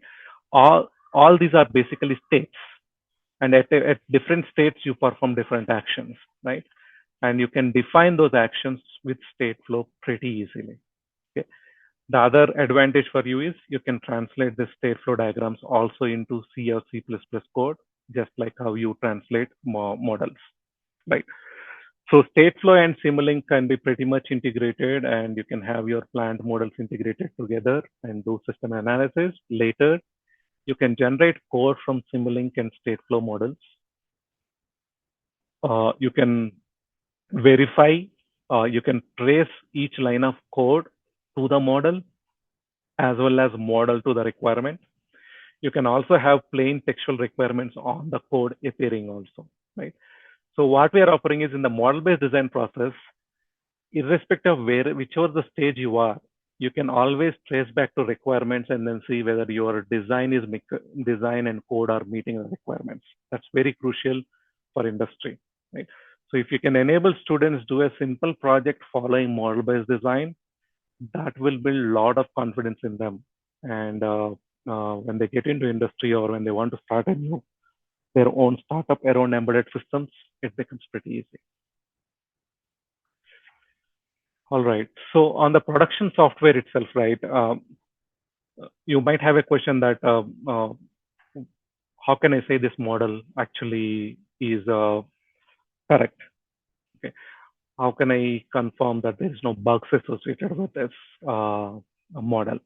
So that's where there is an easy way to verify and validate at model level before getting to the code, right? So here in this case, there is a bug associated with a state flow chart, which shows that there are no there is a conflict between couple of conditions, and it can't take a decision on which particular condition need to be fulfilled, right? So this can be captured while you are testing and verifying at the model level itself, and you will also get a nice test report on what are the bugs associated and where these bugs are, and you can later go and then fix those bugs. So you can test your models as well as C code to verify against whether they are meeting your requirements or not before you go with the production, right? So in summary, you have Simulink platform that enables you to do plant modeling, control modeling, and later generate code and deploy it onto the hardware. Apart from this, there could be a need. Okay, design automation we already talked about. You can do the design trade-offs. Parallel computing is another thing which enables you to rapidly accelerate your simulations, right? You can partition the entire computations to various cores in your laptop, and it runs in parallel, and that will accelerate the simulations. Controller tuning we already seen for power converter previously. You can do with Simulink control design and control systems toolbox. Embedded coder enables you to generate C or C++, and at every levels of design cycle and test cycle, you have a way to verify and validate your designs, right? And this is what model-based design offers you. Even for a student's mini project, if you ask them to go through these steps to develop a simple prototype using an Arduino board, that itself is a great success for them, right? They need not build very complex models initially. Please ask them, build a simple project, but make sure that they do follow the steps right from requirement to design to implementation to integration and test. Okay, if they follow all these steps, then they get a better idea on, okay, this is how the products are built. Now, it's not us talking, but there is this startup Ilio. They are e-bike manufacturers, and as you could see, for startups or for companies in general, it's very important how quickly they prototype this and then develop and deploy it onto the hardware. Right? They used model-based design to simulate the entire drivetrain. They created this prototype controllers and then generated the code for the entire motor controls. They deployed it and able to do it. Okay. Now you see they are able to do the drivetrain model in 3 months. This is huge for any startup or a company. Time is critical for them, right? And they are able to do the prototyping in 1 day, and were able to change these control parameters interactively and then test it against various test scenarios, right? So this is what model-based design offers you. Okay. If you are interested in what companies are doing, there are many user stories like this at Mathworks website. Those stories will really help students to identify what problems the industries are solving, and they can actually pick a problem statement around that and start working towards their capstone projects. So what powertrain block set offers you is typically there could be different vehicle configurations, right? You might have a pure EV, or you might have a hybrid with a IC engine, etc. And you might have a fuel cell based electric vehicle, or you might have only IC engine driven electric vehicle. Okay, and there could be so many ways, whether it is automatic, or whether it is controlled by gears and clutches, etc. Right? Irrespective of whatever the variant that you want to develop, powertrain block set will enable you to quickly build these system level models very easily. Okay, I'll show you one example. These are the blocks coming from powertrain block set and vehicle dynamics block set. Okay, what you need to is pick the blocks that are needed for modeling a particular powertrain. Here in this case, I am using all the mechanical IC engine driven vehicle with electric vehicle. So I'm building a hybrid. Okay, so this entire system, which is related to the mechanical engine, can be grouped into one simple subsystem. Okay, then I build the entire electric vehicle aspects of it, integrate this IC engine based engine into that, and perform system level simulations, right? Now, typically, if I ask you to build these things using these library blocks, it might take you a lot of time, and at times you might not know how to use each of the blocks and integrate them together, right? On that note, we have created a simple application for you, okay, and it's called Virtual Vehicle Composer app. It's an application app which you can get from main tab beside the plots tab. You can go to apps and then click on Virtual Vehicle Composer app. It will open a new window, and here you can start creating your own vehicle. Now you can choose whether it is a passenger car or a two-wheeler, whether your powertrain architecture is hybrid, pure electric, okay, is it a dual front, dual rear, right? All these powertrain architectures you can explore, and you will also get an instance here on how your architecture will look like when you build this entire vehicle, right? Once you pick this architecture, then you can go to whether you want the model template based on Simulink or Simscape. Then you do the,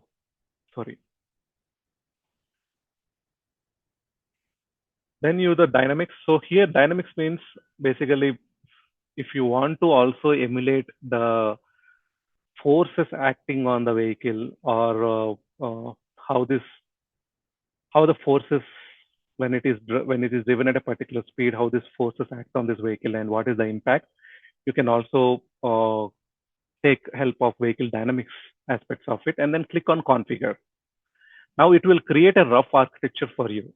Okay, and here for each of the components you can change what should be the mass of your entire vehicle, whether how you want to model these tires, And if it is an engine, what should be whether it is a deep learning based engine or an engine that is coming from a different modeling environment, which we call it as FMUs.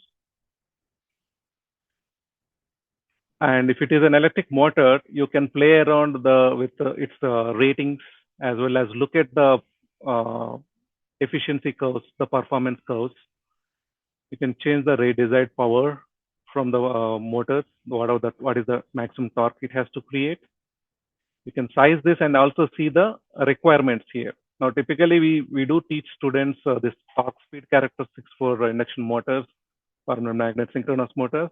So you can analyze for a given ratings, how will this curves look like, right? Then once you are satisfied with this, you can create the scenarios and tests. So what does this mean is you can also bring in the drive cycles. As I mentioned earlier, every vehicle that is going into the market, prior to that, they will be testing these vehicles, right? And they always have this standard test cycles. Okay, FTP 72 is one such. Okay, you can choose any of the drive cycles. These are different drive cycles used across the world, and you can also have your own way of how you want to test this vehicle in a. If you want to do it in a 3D scene, you can create a simple 3D scene and then add it to it. Later, you can log what parameters you want to visualize from this particular system level simulation. You can do all the logging and create the virtual vehicle. Now, this is how the vehicle looks like once you build that. You can go inside each of the subsystem that is built, and you can also parameterize if you want, and hit on run button, and you do see your vehicle that you configured on a 3D scene. And if you observe, it is breaking certain cones, and it's all about how you want to develop this entire controlled model. You can analyze through Simulink Data Inspector all the performance parameters that you set for logging, right? So in a nutshell, you can easily create system level EV model using this app. You can parameterize every component in that architecture. You can select test cycles, test scenarios, generate a model, and then later do whatever the customizations that you want to do, right? If you haven't come across this app, I highly recommend you just test it out. You can generate different sets and then see how the architectures are built. And then later replace a component in that system level model with a component of your interest and do the analysis, right? Okay. One of the questions that I get usually asked is, there are various ways to model these systems, and at what level I need to use which method. Okay. Suppose that if you are performing a simple system level behavior, right? One way is there are chances that you might be evaluating these models for hours together, right? So in that case, you need not probably use a very high fidelity motor model, because the simulations will take a little more time. In that case, you can rely on average models. Okay, but if you are doing some component analysis, probably you are interested in minute level of information. Then in that case, you can do, instead of average models, you can do switching level models. Okay, but if your system needs a performance where you are analyzing at microseconds level, where you are analyzing a particular converter and you are actually seeing what the voltage spikes are, or whether there is any faults associated with this semiconductor switches, etc., then you might do microseconds level. Okay. Now, depending upon your use case, if you suppose that, I'll take an example here. In system level simulations, the motors, assume that the motor is driven by a converter. And if you want to analyze this converter behavior at system level simulation at microseconds, that's not the usual way we typically do. If you are interested in analyzing the performance of a system, which typically takes hours, then you can go with sort of average models that accelerates your simulations. But if you want to do microseconds level where you want to get deeper into a particular device characteristics and analyze how the device is performing, you can perform microseconds level simulations also. Okay. Now you need to pick what you need, and then pick the right blocks from Simscape Elliptical to perform these actions. One way is if you are doing load flows in power systems, you might not be interested in microseconds level, what's happening with current voltage, right? It's not needed there. Okay. But if you are doing power converter design and then analyzing power switching behavior, you might need that.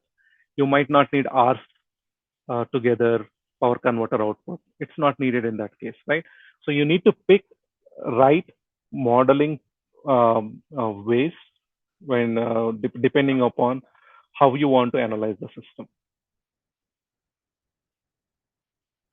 Right.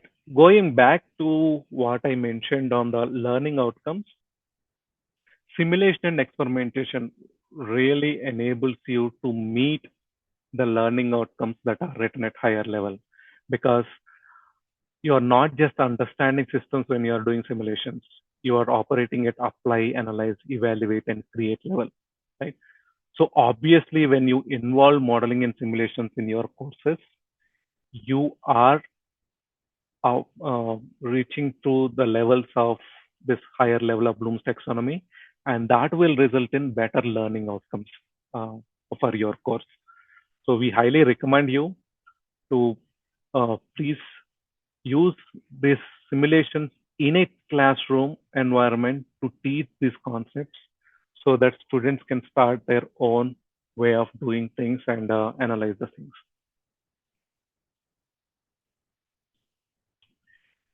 Any questions till now?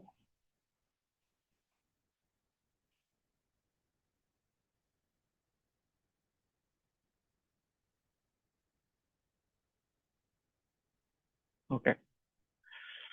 So what is available from MathWorks end is, if you are interested on these workflows, we do offer instructor-led training. These are on a paid basis, and it can accelerate your knowledge very quickly. There are various models of this training available, be it 1 or 2 days or 3 days, depending upon your requirement. But we highly recommend you, if you want to build competency in this workflows, please consider the training. And there are online trainings available too, but irrespective of it is online or physical instructor led, online trainings are also instructor led. So you can refer to any of this based on your requirement, right? The other aspect is MATLAB Central offers you a quicker way to answer your questions, as well as get certain knowledge on what's happening with MATLAB Simulink. We do publish several technical articles, blogs. There's huge community that submits their own demos, files they created using MATLAB and Simulink. Feel free to leverage MATLAB Central for this. As I mentioned earlier, we created a comprehensive EV teaching content for educators in India. It has 5 modules. The first module covers basic aspects of how do you write equations, how do you use ODEs for solving the equations, etc. The second module will have the introduction to model-based design that I spoke about, and then how do you model simple equations with block diagrams, how to model physical systems using Simscape, and then do the control design. Module 3 covers power electronics, hardware integration, and motor controls. Module 4, batteries and thermal aspects. Module 5, system level simulations, right? So every module can be taught through modeling and simulation, and we built the content for you. It's ready to use content, and if you need this content, please mail to me, and we will share you this entire content to you. The other aspects apart from the EV is there is a rich teaching resources available at MathWorks website, right from teaching maths, physics to teaching autonomous systems or robotics, etc. These are resources created by math workers and professors like you across the world, and you can readily use this content in your classroom. You need not spend efforts in building this content. There is already content available for you. Feel free to use this modular courseware as part of your courses. The other aspect, I hope most of you are aware, we do offer a lot of online training content. Okay, on-ramps are the quickest to start with any of the technologies. These courses are aligned to tool as well as the workflow, right? Apart from on-ramps, if you have a MathWorks campus-wide license, you will have access to 70 plus courses, which dig deeper into various technologies of engineering and science. Each course also carries a certificate, which students and faculty really appreciate. So please look into matlabacademy.mathworks.com. This will enable you to learn this. Every activity in each of these courses task led. You will either write code or model systems to get to the next stage. Okay, and it's pretty good quality content. You will learn a lot through when you are doing these courses. We highly recommend you, if you are teaching certain courses, you can also assign these courses as assignments to students. Finally, on the project-based learning aspect, MathWorks offers a lot of hardware support for most of the low-cost hardware like Arduino, Raspberry Pi, ESP32, STM32, Texas Instruments, etc. Okay. Students can use MATLAB Simulink to target this hardware and build their prototypes pretty easily. So do reach out to us if you need more support or content around how to enable students on project-based learning. We will help you.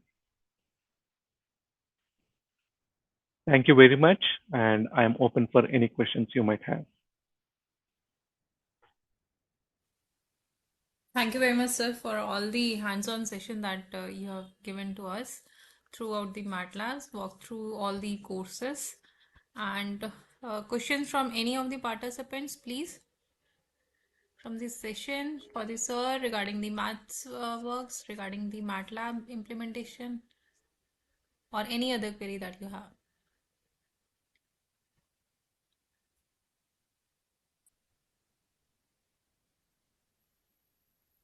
Today there are very, Hello, I think sir. all the, yes, Yes, ma'am. yes, Ramya ma'am.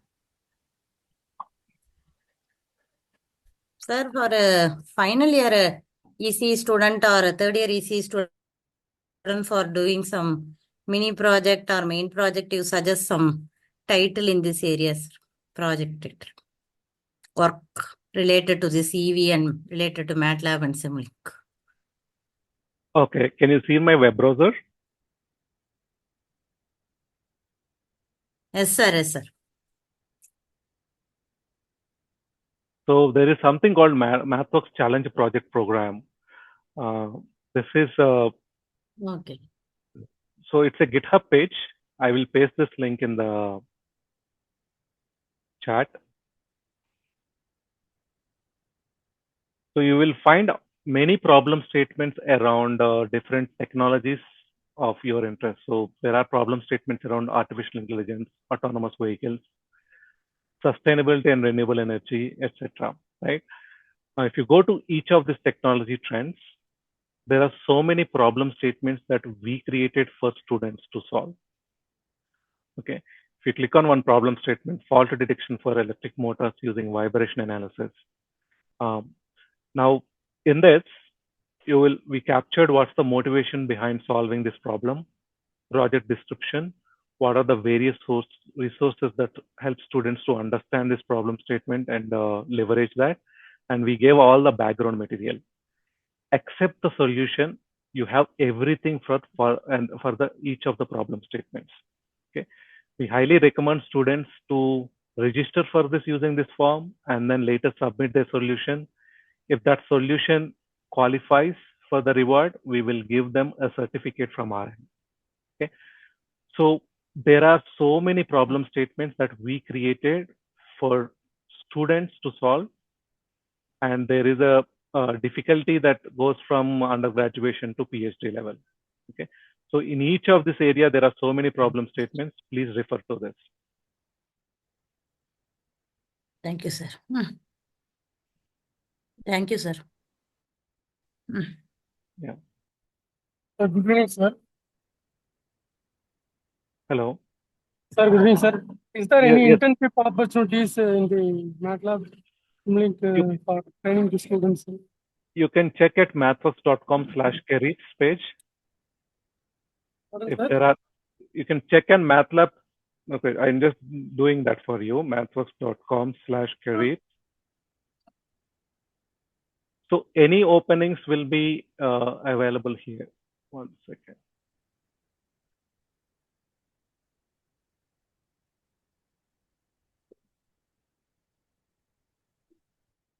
You can do a search here.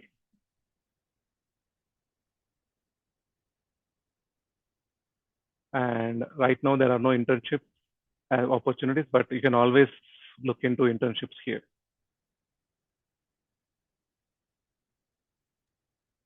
Okay, sir. Thank you, sir. Yeah.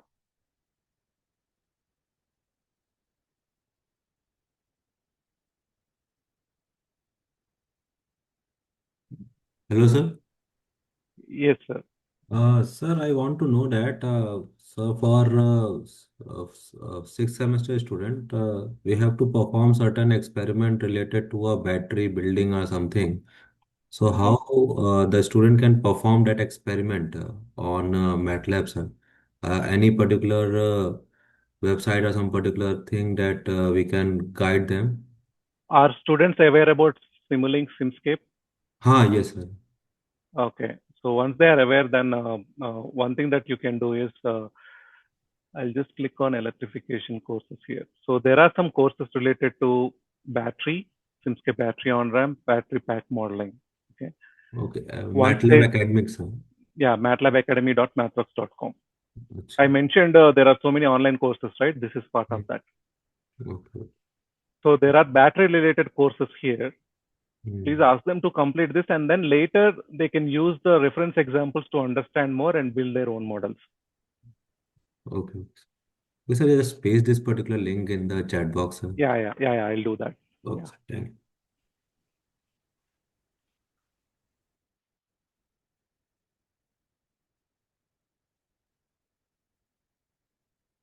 Thank you, sir. Yeah. Hello, sir. Yes, sir. Sir, how to do the regenerative braking system in MATLAB Simulink, sir? You Please have, advise me. okay, you have models, reference models already available for that. Okay, you can quickly Can check you show that. me, sir, where it is available? Yeah. I'll just do regenerative braking. Just using.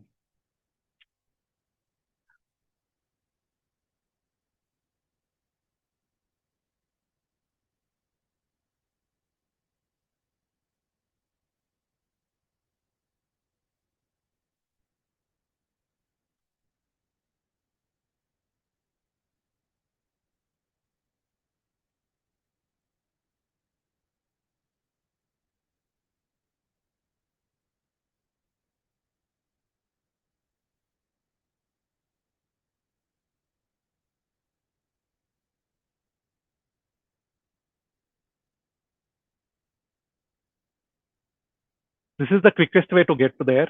Okay, I'll just paste this link in the chat also.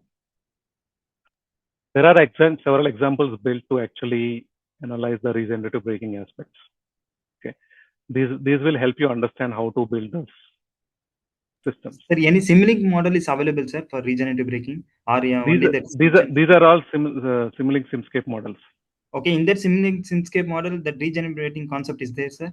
Yeah. That's what I'm showing you here, right? Okay, sir. Okay. Thank you, sir. Yeah. Hello, sir. One another question, sir. Yeah. Sir, whichever the academia that courses will be available, whichever the sublinks are there, all are getting to be compatible to only 25A or 25B, or we can go for the lower version also, sir? See, you need not worry about the models here. You can always start with MATLAB Online using these courses. Okay, you are always operating under the latest version of MATLAB. Okay, so I can just start this course using MATLAB Online. Okay, MATLAB Online always runs latest version. If you have previous versions, there could be some courses which are not compatible. Yes, sir. I'm just seeing some particular. So you better rely on MATLAB Online for that. Okay. Yeah, and we are actually adding several courses as we go along. Okay, we are not waiting for the release for adding several courses to this repository. So you can just use it with MATLAB Online itself. Okay. Sir, one doubt, sir. Sir, sodium-ion battery simulation model available, sir, in MATLAB Simulink? I'm not sure. I'm not sure about sodium ion. Okay, sir. That is the recent technology. Okay, sir. Okay.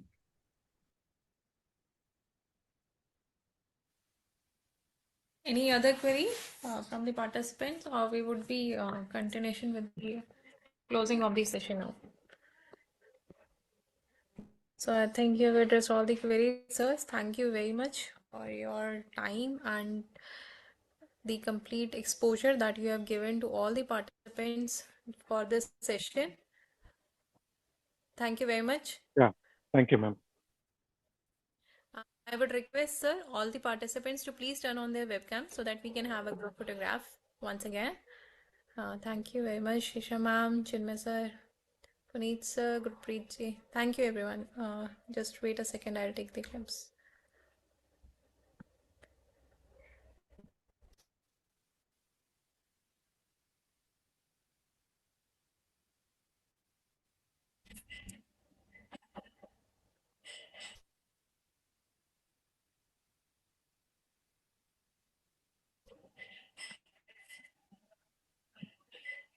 Thank you very much, everyone. Thank you very much, sir. Thank you. Thank you. Thank you very much, sir. Thank you. Thanks a lot, sir. So regarding the test session to be started at 6:30 p.m., the test link will be shared.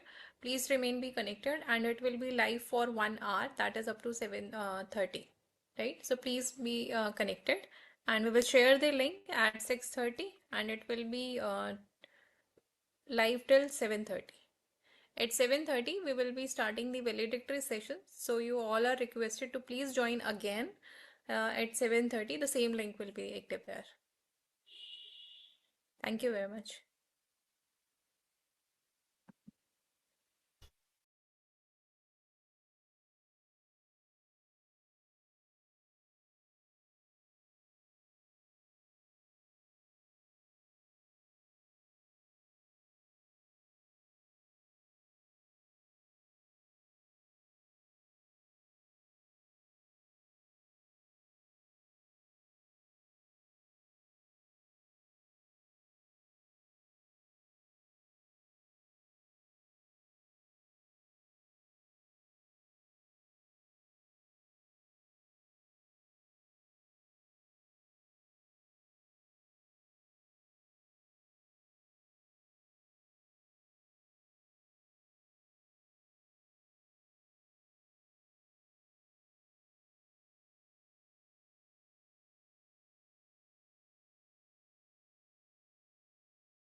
Good evening, everyone. This is to kindly inform that the quiz link has been shared in the chat window. So you all are kindly requested to please attempt the quiz, and the link will be active till 7:30 p.m.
Good evening, Sundar sir and Arvind sir. Feedback will be available on the Atal portal after submission of the marks and the attendance from our end. We will be submitting the same in a day or two and will be informing the same on the WhatsApp group. After that, you submit the feedback and then your certificate will be able to download.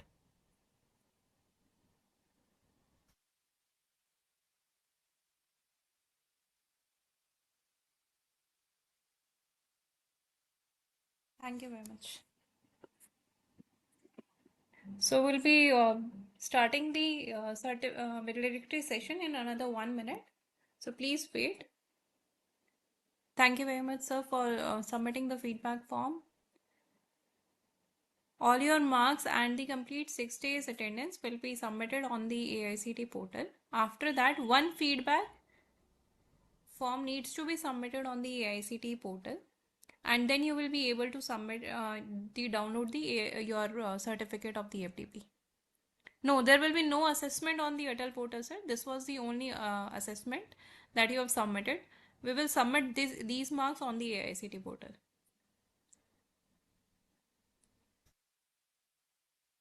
I hope that address your queries, Dr. Syantan, sir. Thank you very much, sir. We welcome you, Dr. Sunil Garg, sir. Thank you, madam. So it has started now? Yes, sir. With your due permission, Dr. Sanjay Rathore, sir, has already joined, sir, with us. Okay. Okay. So with your due permission, we would be starting the valedictory session, sir. Okay. No problem. Thank you very much, sir. Please.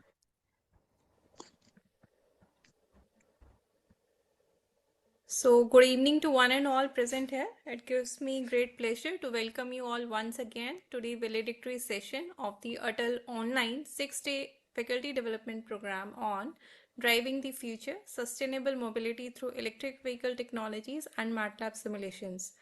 Over the last 6 days, that was started from 8th of December, we have explored critical dimensions of sustainable mobility, electric vehicle technologies, power electronics, smart charging systems, battery modeling, cyber security, and MATLAB-based simulations. This program has brought together the distinguished academicians, industry experts, and enthusiastic participants to deliberate on emerging trends in the electric vehicle technologies. These sessions delivered by eminent academicians and industry experts have provided us with deep insights and practical perspectives that will undoubtedly influence our teaching, research, and the professional practices. So, to formally begin this valedictory session, I request Dr. Sanjay Singh Rathore, sir, coordinator of this FDP, to deliver the welcome address. So, please. Thank you, Dr. Preeti. I am audible, I hope. Yes, sir, you are. And very good evening to one and all present on this portal. This is the concluding session, as Dr. Preeti has informed. This after 6 days of the rigorous listening to all the eminent expert after your working hours is really a commendable task, and I am very happy to share that all the participants have enthusiastically participating in all the session. I would like to present a summary of this FDP. So far, 229 participants have shown their interest in this FDP, and they finally registered for it. And in all the session, we have been getting more than 200 plus feedback after from the participant, and there were total 13 session, in which 7 session from the industry and 2 sessions from the international speaker, and the 4 sessions have been delivered by the eminent Indian academic institution. I would like to express my sincere gratitude to all the participants and appreciate their active participation and patience throughout the 6 days. And I would also like to mention And my heartfelt thanks to Dr. Preeti, co-coordinator of this FTP, for the seamless and excellent coordination of all the session throughout last 6 days. I am also very thankful to the leadership of my university, SVSU, for all the support, especially Honorable Vice Chancellor Professor Dinesh Kumar ji and Professor Vikram Singh, Dean Academics Affairs, and Professor Ashish Srivastav ji, and Professor Sunil Garg sir, the chairperson of Green Technology Department. Last but not the least, to all the esteemed speaker of the FTP who has spared that valuable time, and very thankful for accepting our invitation and delivering an excellent session of their domain area. I would also like to thank the AICT for sponsoring the FTP and IT team of our university, especially Mr. Rahul for the IT support, and all the members who have been directly or indirectly engaged with this FTP. Thank you. Thank you. Thank you very much, sir. Before we proceed further and listen to Professor Sunil Garg, sir, it's always enriching to hear directly from our participants, the true stakeholders of this particular program. So we would now like to invite the few participants to please kindly share their feedback and the learning experiences from this 6 days FDP. So I think their reflections will help us understand the impact of the program and guide us in further improving such academic initiatives. So the platform is open to all the participants. So we would like to hear from you directly. So please switch on your webcam, introduce yourself, and please share your feedback one by one.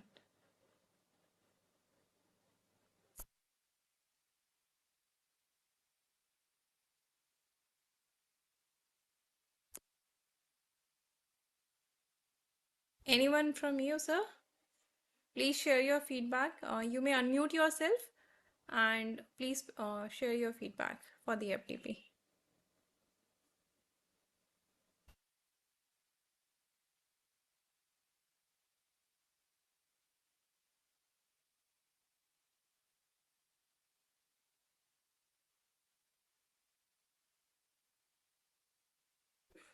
Sundardeepan sir, Dr. Javed,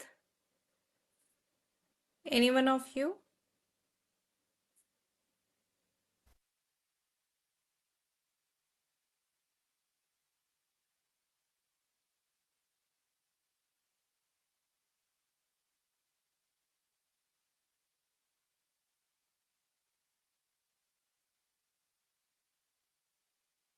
Dr. Marshall sir, would you like to share the feedback? May I ask one question, madam? Yes, sir, please. When exactly we'll get the certificate, since I have submitted the test quiz also?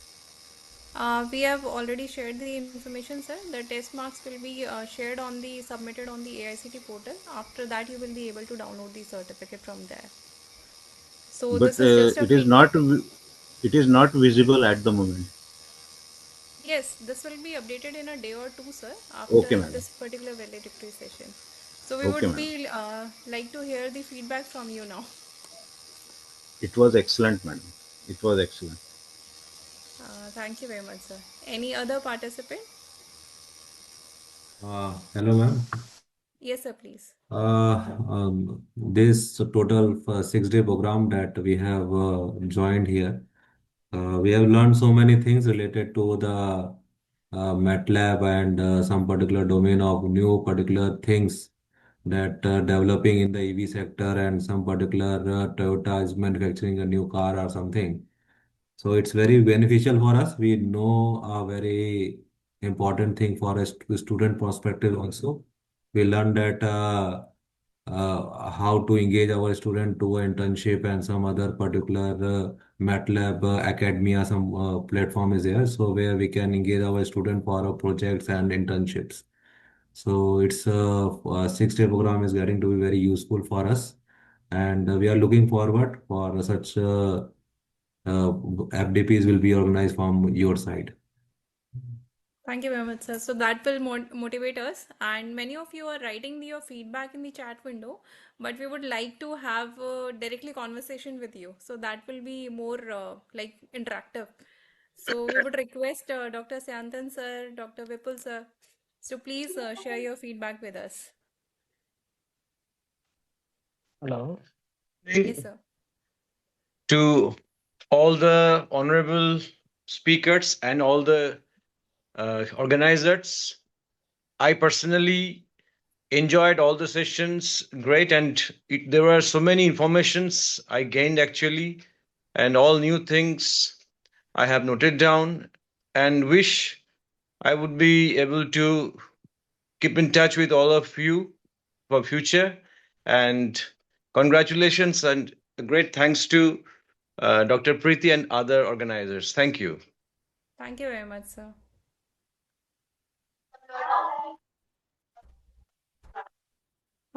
Any other? The last feedback we can take? Hello, ma'am. Yes, sir, please. I'm Kiran D. Parmar, Assistant Professor in Gokul Global University.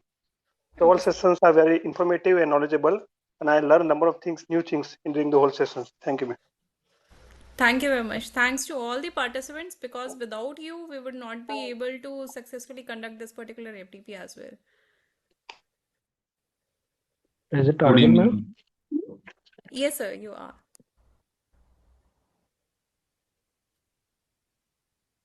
Good evening, ma'am. Good evening, sir. Dr. Kuldeep Singh Rathod, this side from Chandigarh University, ma'am. We welcome you, sir. Ma'am,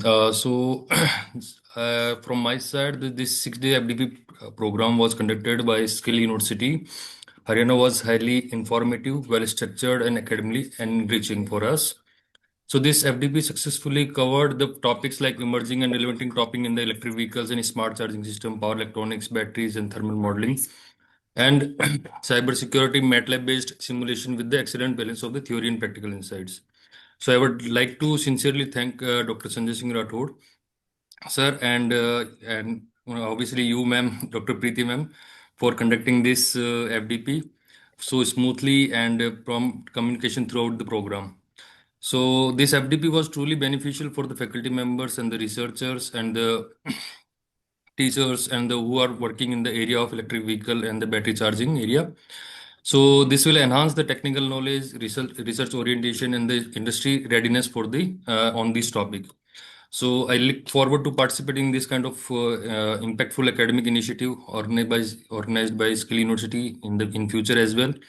So I would really appreciate and wishing you all the best for any future endeavors by the university and from your side as well. Thank you So very much, sir. Thank you. Hello, madam. Yes, sir. Good evening, sir. Yeah, good evening, madam. Thank you for organizing this type of FDP. This is Sachinand Raju from Aditya University, Sorampara, madam. Yes, this workshop is very useful for my research work. And yesterday you have today you have uploaded one Google Drive link for data now. So Yes, there sir. all PPTs are not available, madam. Please kindly share the remaining data also. Yes, sir. We have already requested, and as informed, we will be updating the data soon. So as soon as we will receiving the presentations from the expert, we will be updating on the same Google Drive only. Okay, madam. Okay, madam. Thank you. It is very useful session, madam. Thank you. Thank you very much, sir. So I think we can proceed with the further one. And thanks to all the participants for please sharing their feedbacks. And we truly appreciate the kind words and all the constructive suggestions for this organizing such type of programs. So we now move on to one of the most awaited moments for the today's valedictory session, and it's a matter for great honor and privilege to invite Professor Sunil Kumar Garg sir, Chairperson, Skill Department of Green Technology, to address the gathering. Professor Garg sir is a visionary academic leader whose continuous efforts towards promoting sustainable development goals, quality education, and innovation have been a guiding force for institutions and faculty members alike. May I now request respected Professor Sunil Garg sir to please kindly deliver his address. Thank you, Preeti. I hope I am audible. Yes, sir, you are. So first of all, good evening to everyone. As we are concluding the 6 days FDP program jointly organized by Skill University, Shri Vishwakarma Skill University, sponsored by AICT in the online mode. And I'm very happy that I came to know that more than 225 participants all over India has participated. A few of them I have listened right now, and it's a great moment that the knowledge which is shared here in this session, I hope that will provide you valuable insight into electrical vehicle regarding sustainable technologies, the major challenges which we are facing, the distribution that is charging system, and batteries. Now, as you know, 4 years back, if I remember correctly, the electrical vehicle which we are using, particularly I am talking to you about cars, they were supposed to go 100 miles. Now if we are talking in 4 year time, we are finding that most of the cars are going up to 300 400 kilometer easily. So with the pace of with the change of time, we are changing technology, and we are sharing our knowledge with each other, and this program will, I think, enrich you not only in teaching but research and professional practice also. So this is the, I think, current latest hot area of the green. Particularly, I am talking in terms of green technology, that e-vehicles, whatever, or e-mobility in broad we can say, is bringing is uh, uh, of main concern because of environment problem of the globe also. So I think that all of you uh, have learned the things and will implement and will innovate the things in your for the benefit of the ecosystem. So again, I congratulate everyone, and particularly the organizing team, Dr. Sanjay Rathore and Dr. Preeti. I know that the hard work they have done. Even if they were moving, they were sitting on their laptop and doing the things in the vehicle also. So once again, I congratulate all of you for successfully completing this program, whether you are participant or whether you are organizing. Thank you very much. Thank you very much, sir, for the insightful and the motivational address. And your words are always inspire us and reinforce the importance of the sustainability-driven education as well as the research. So with this, we will be formally proceeding with the conclusion of the Atal Online 6-day FDP program on driving the future sustainable mobility through electric vehicle technologies and MATLAB simulations to a close. Thank you all for your time, commitment, and cooperation throughout the program. So wishing you continued success in your academic and professional journeys. Have a pleasant evening. Thank you. Thank you everyone for joining us. Thank you very much, sir, for joining us and sharing your motivation with all the participants. All So the best. participants, Thank thank you you, very sir. much. Yes, sir. Thank you very much. Thank you.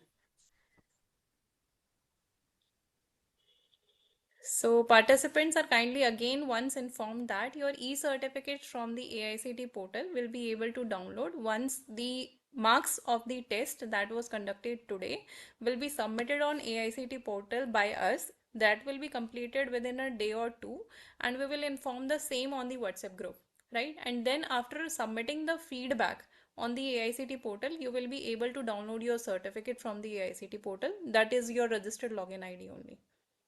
So I hope that addressed all your queries regarding the certificates, right? Trimi ma'am, Yes, sir. ma'am, when can we download the certificate? After 1 or 2 days?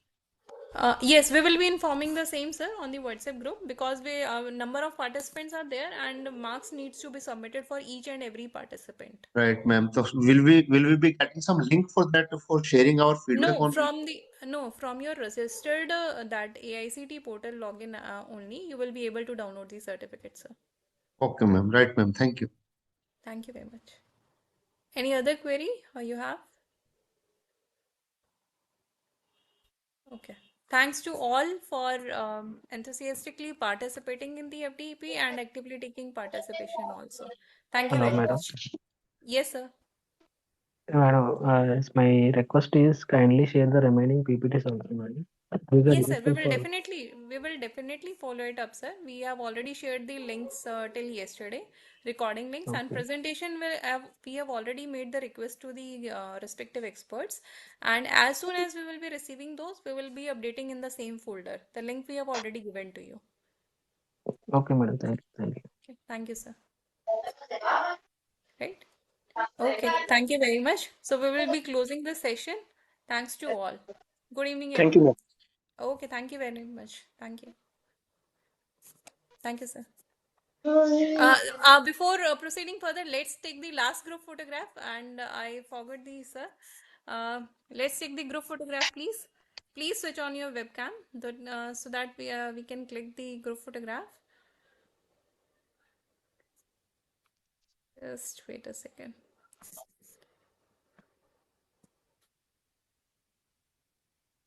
Rahulji, please take the snapshots.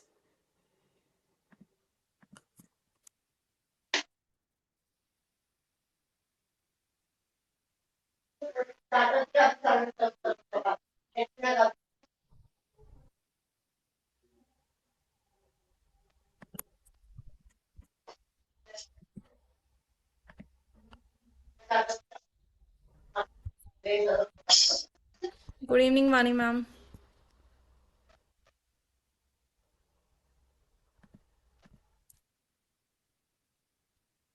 Thank you very much, everyone. Thank you.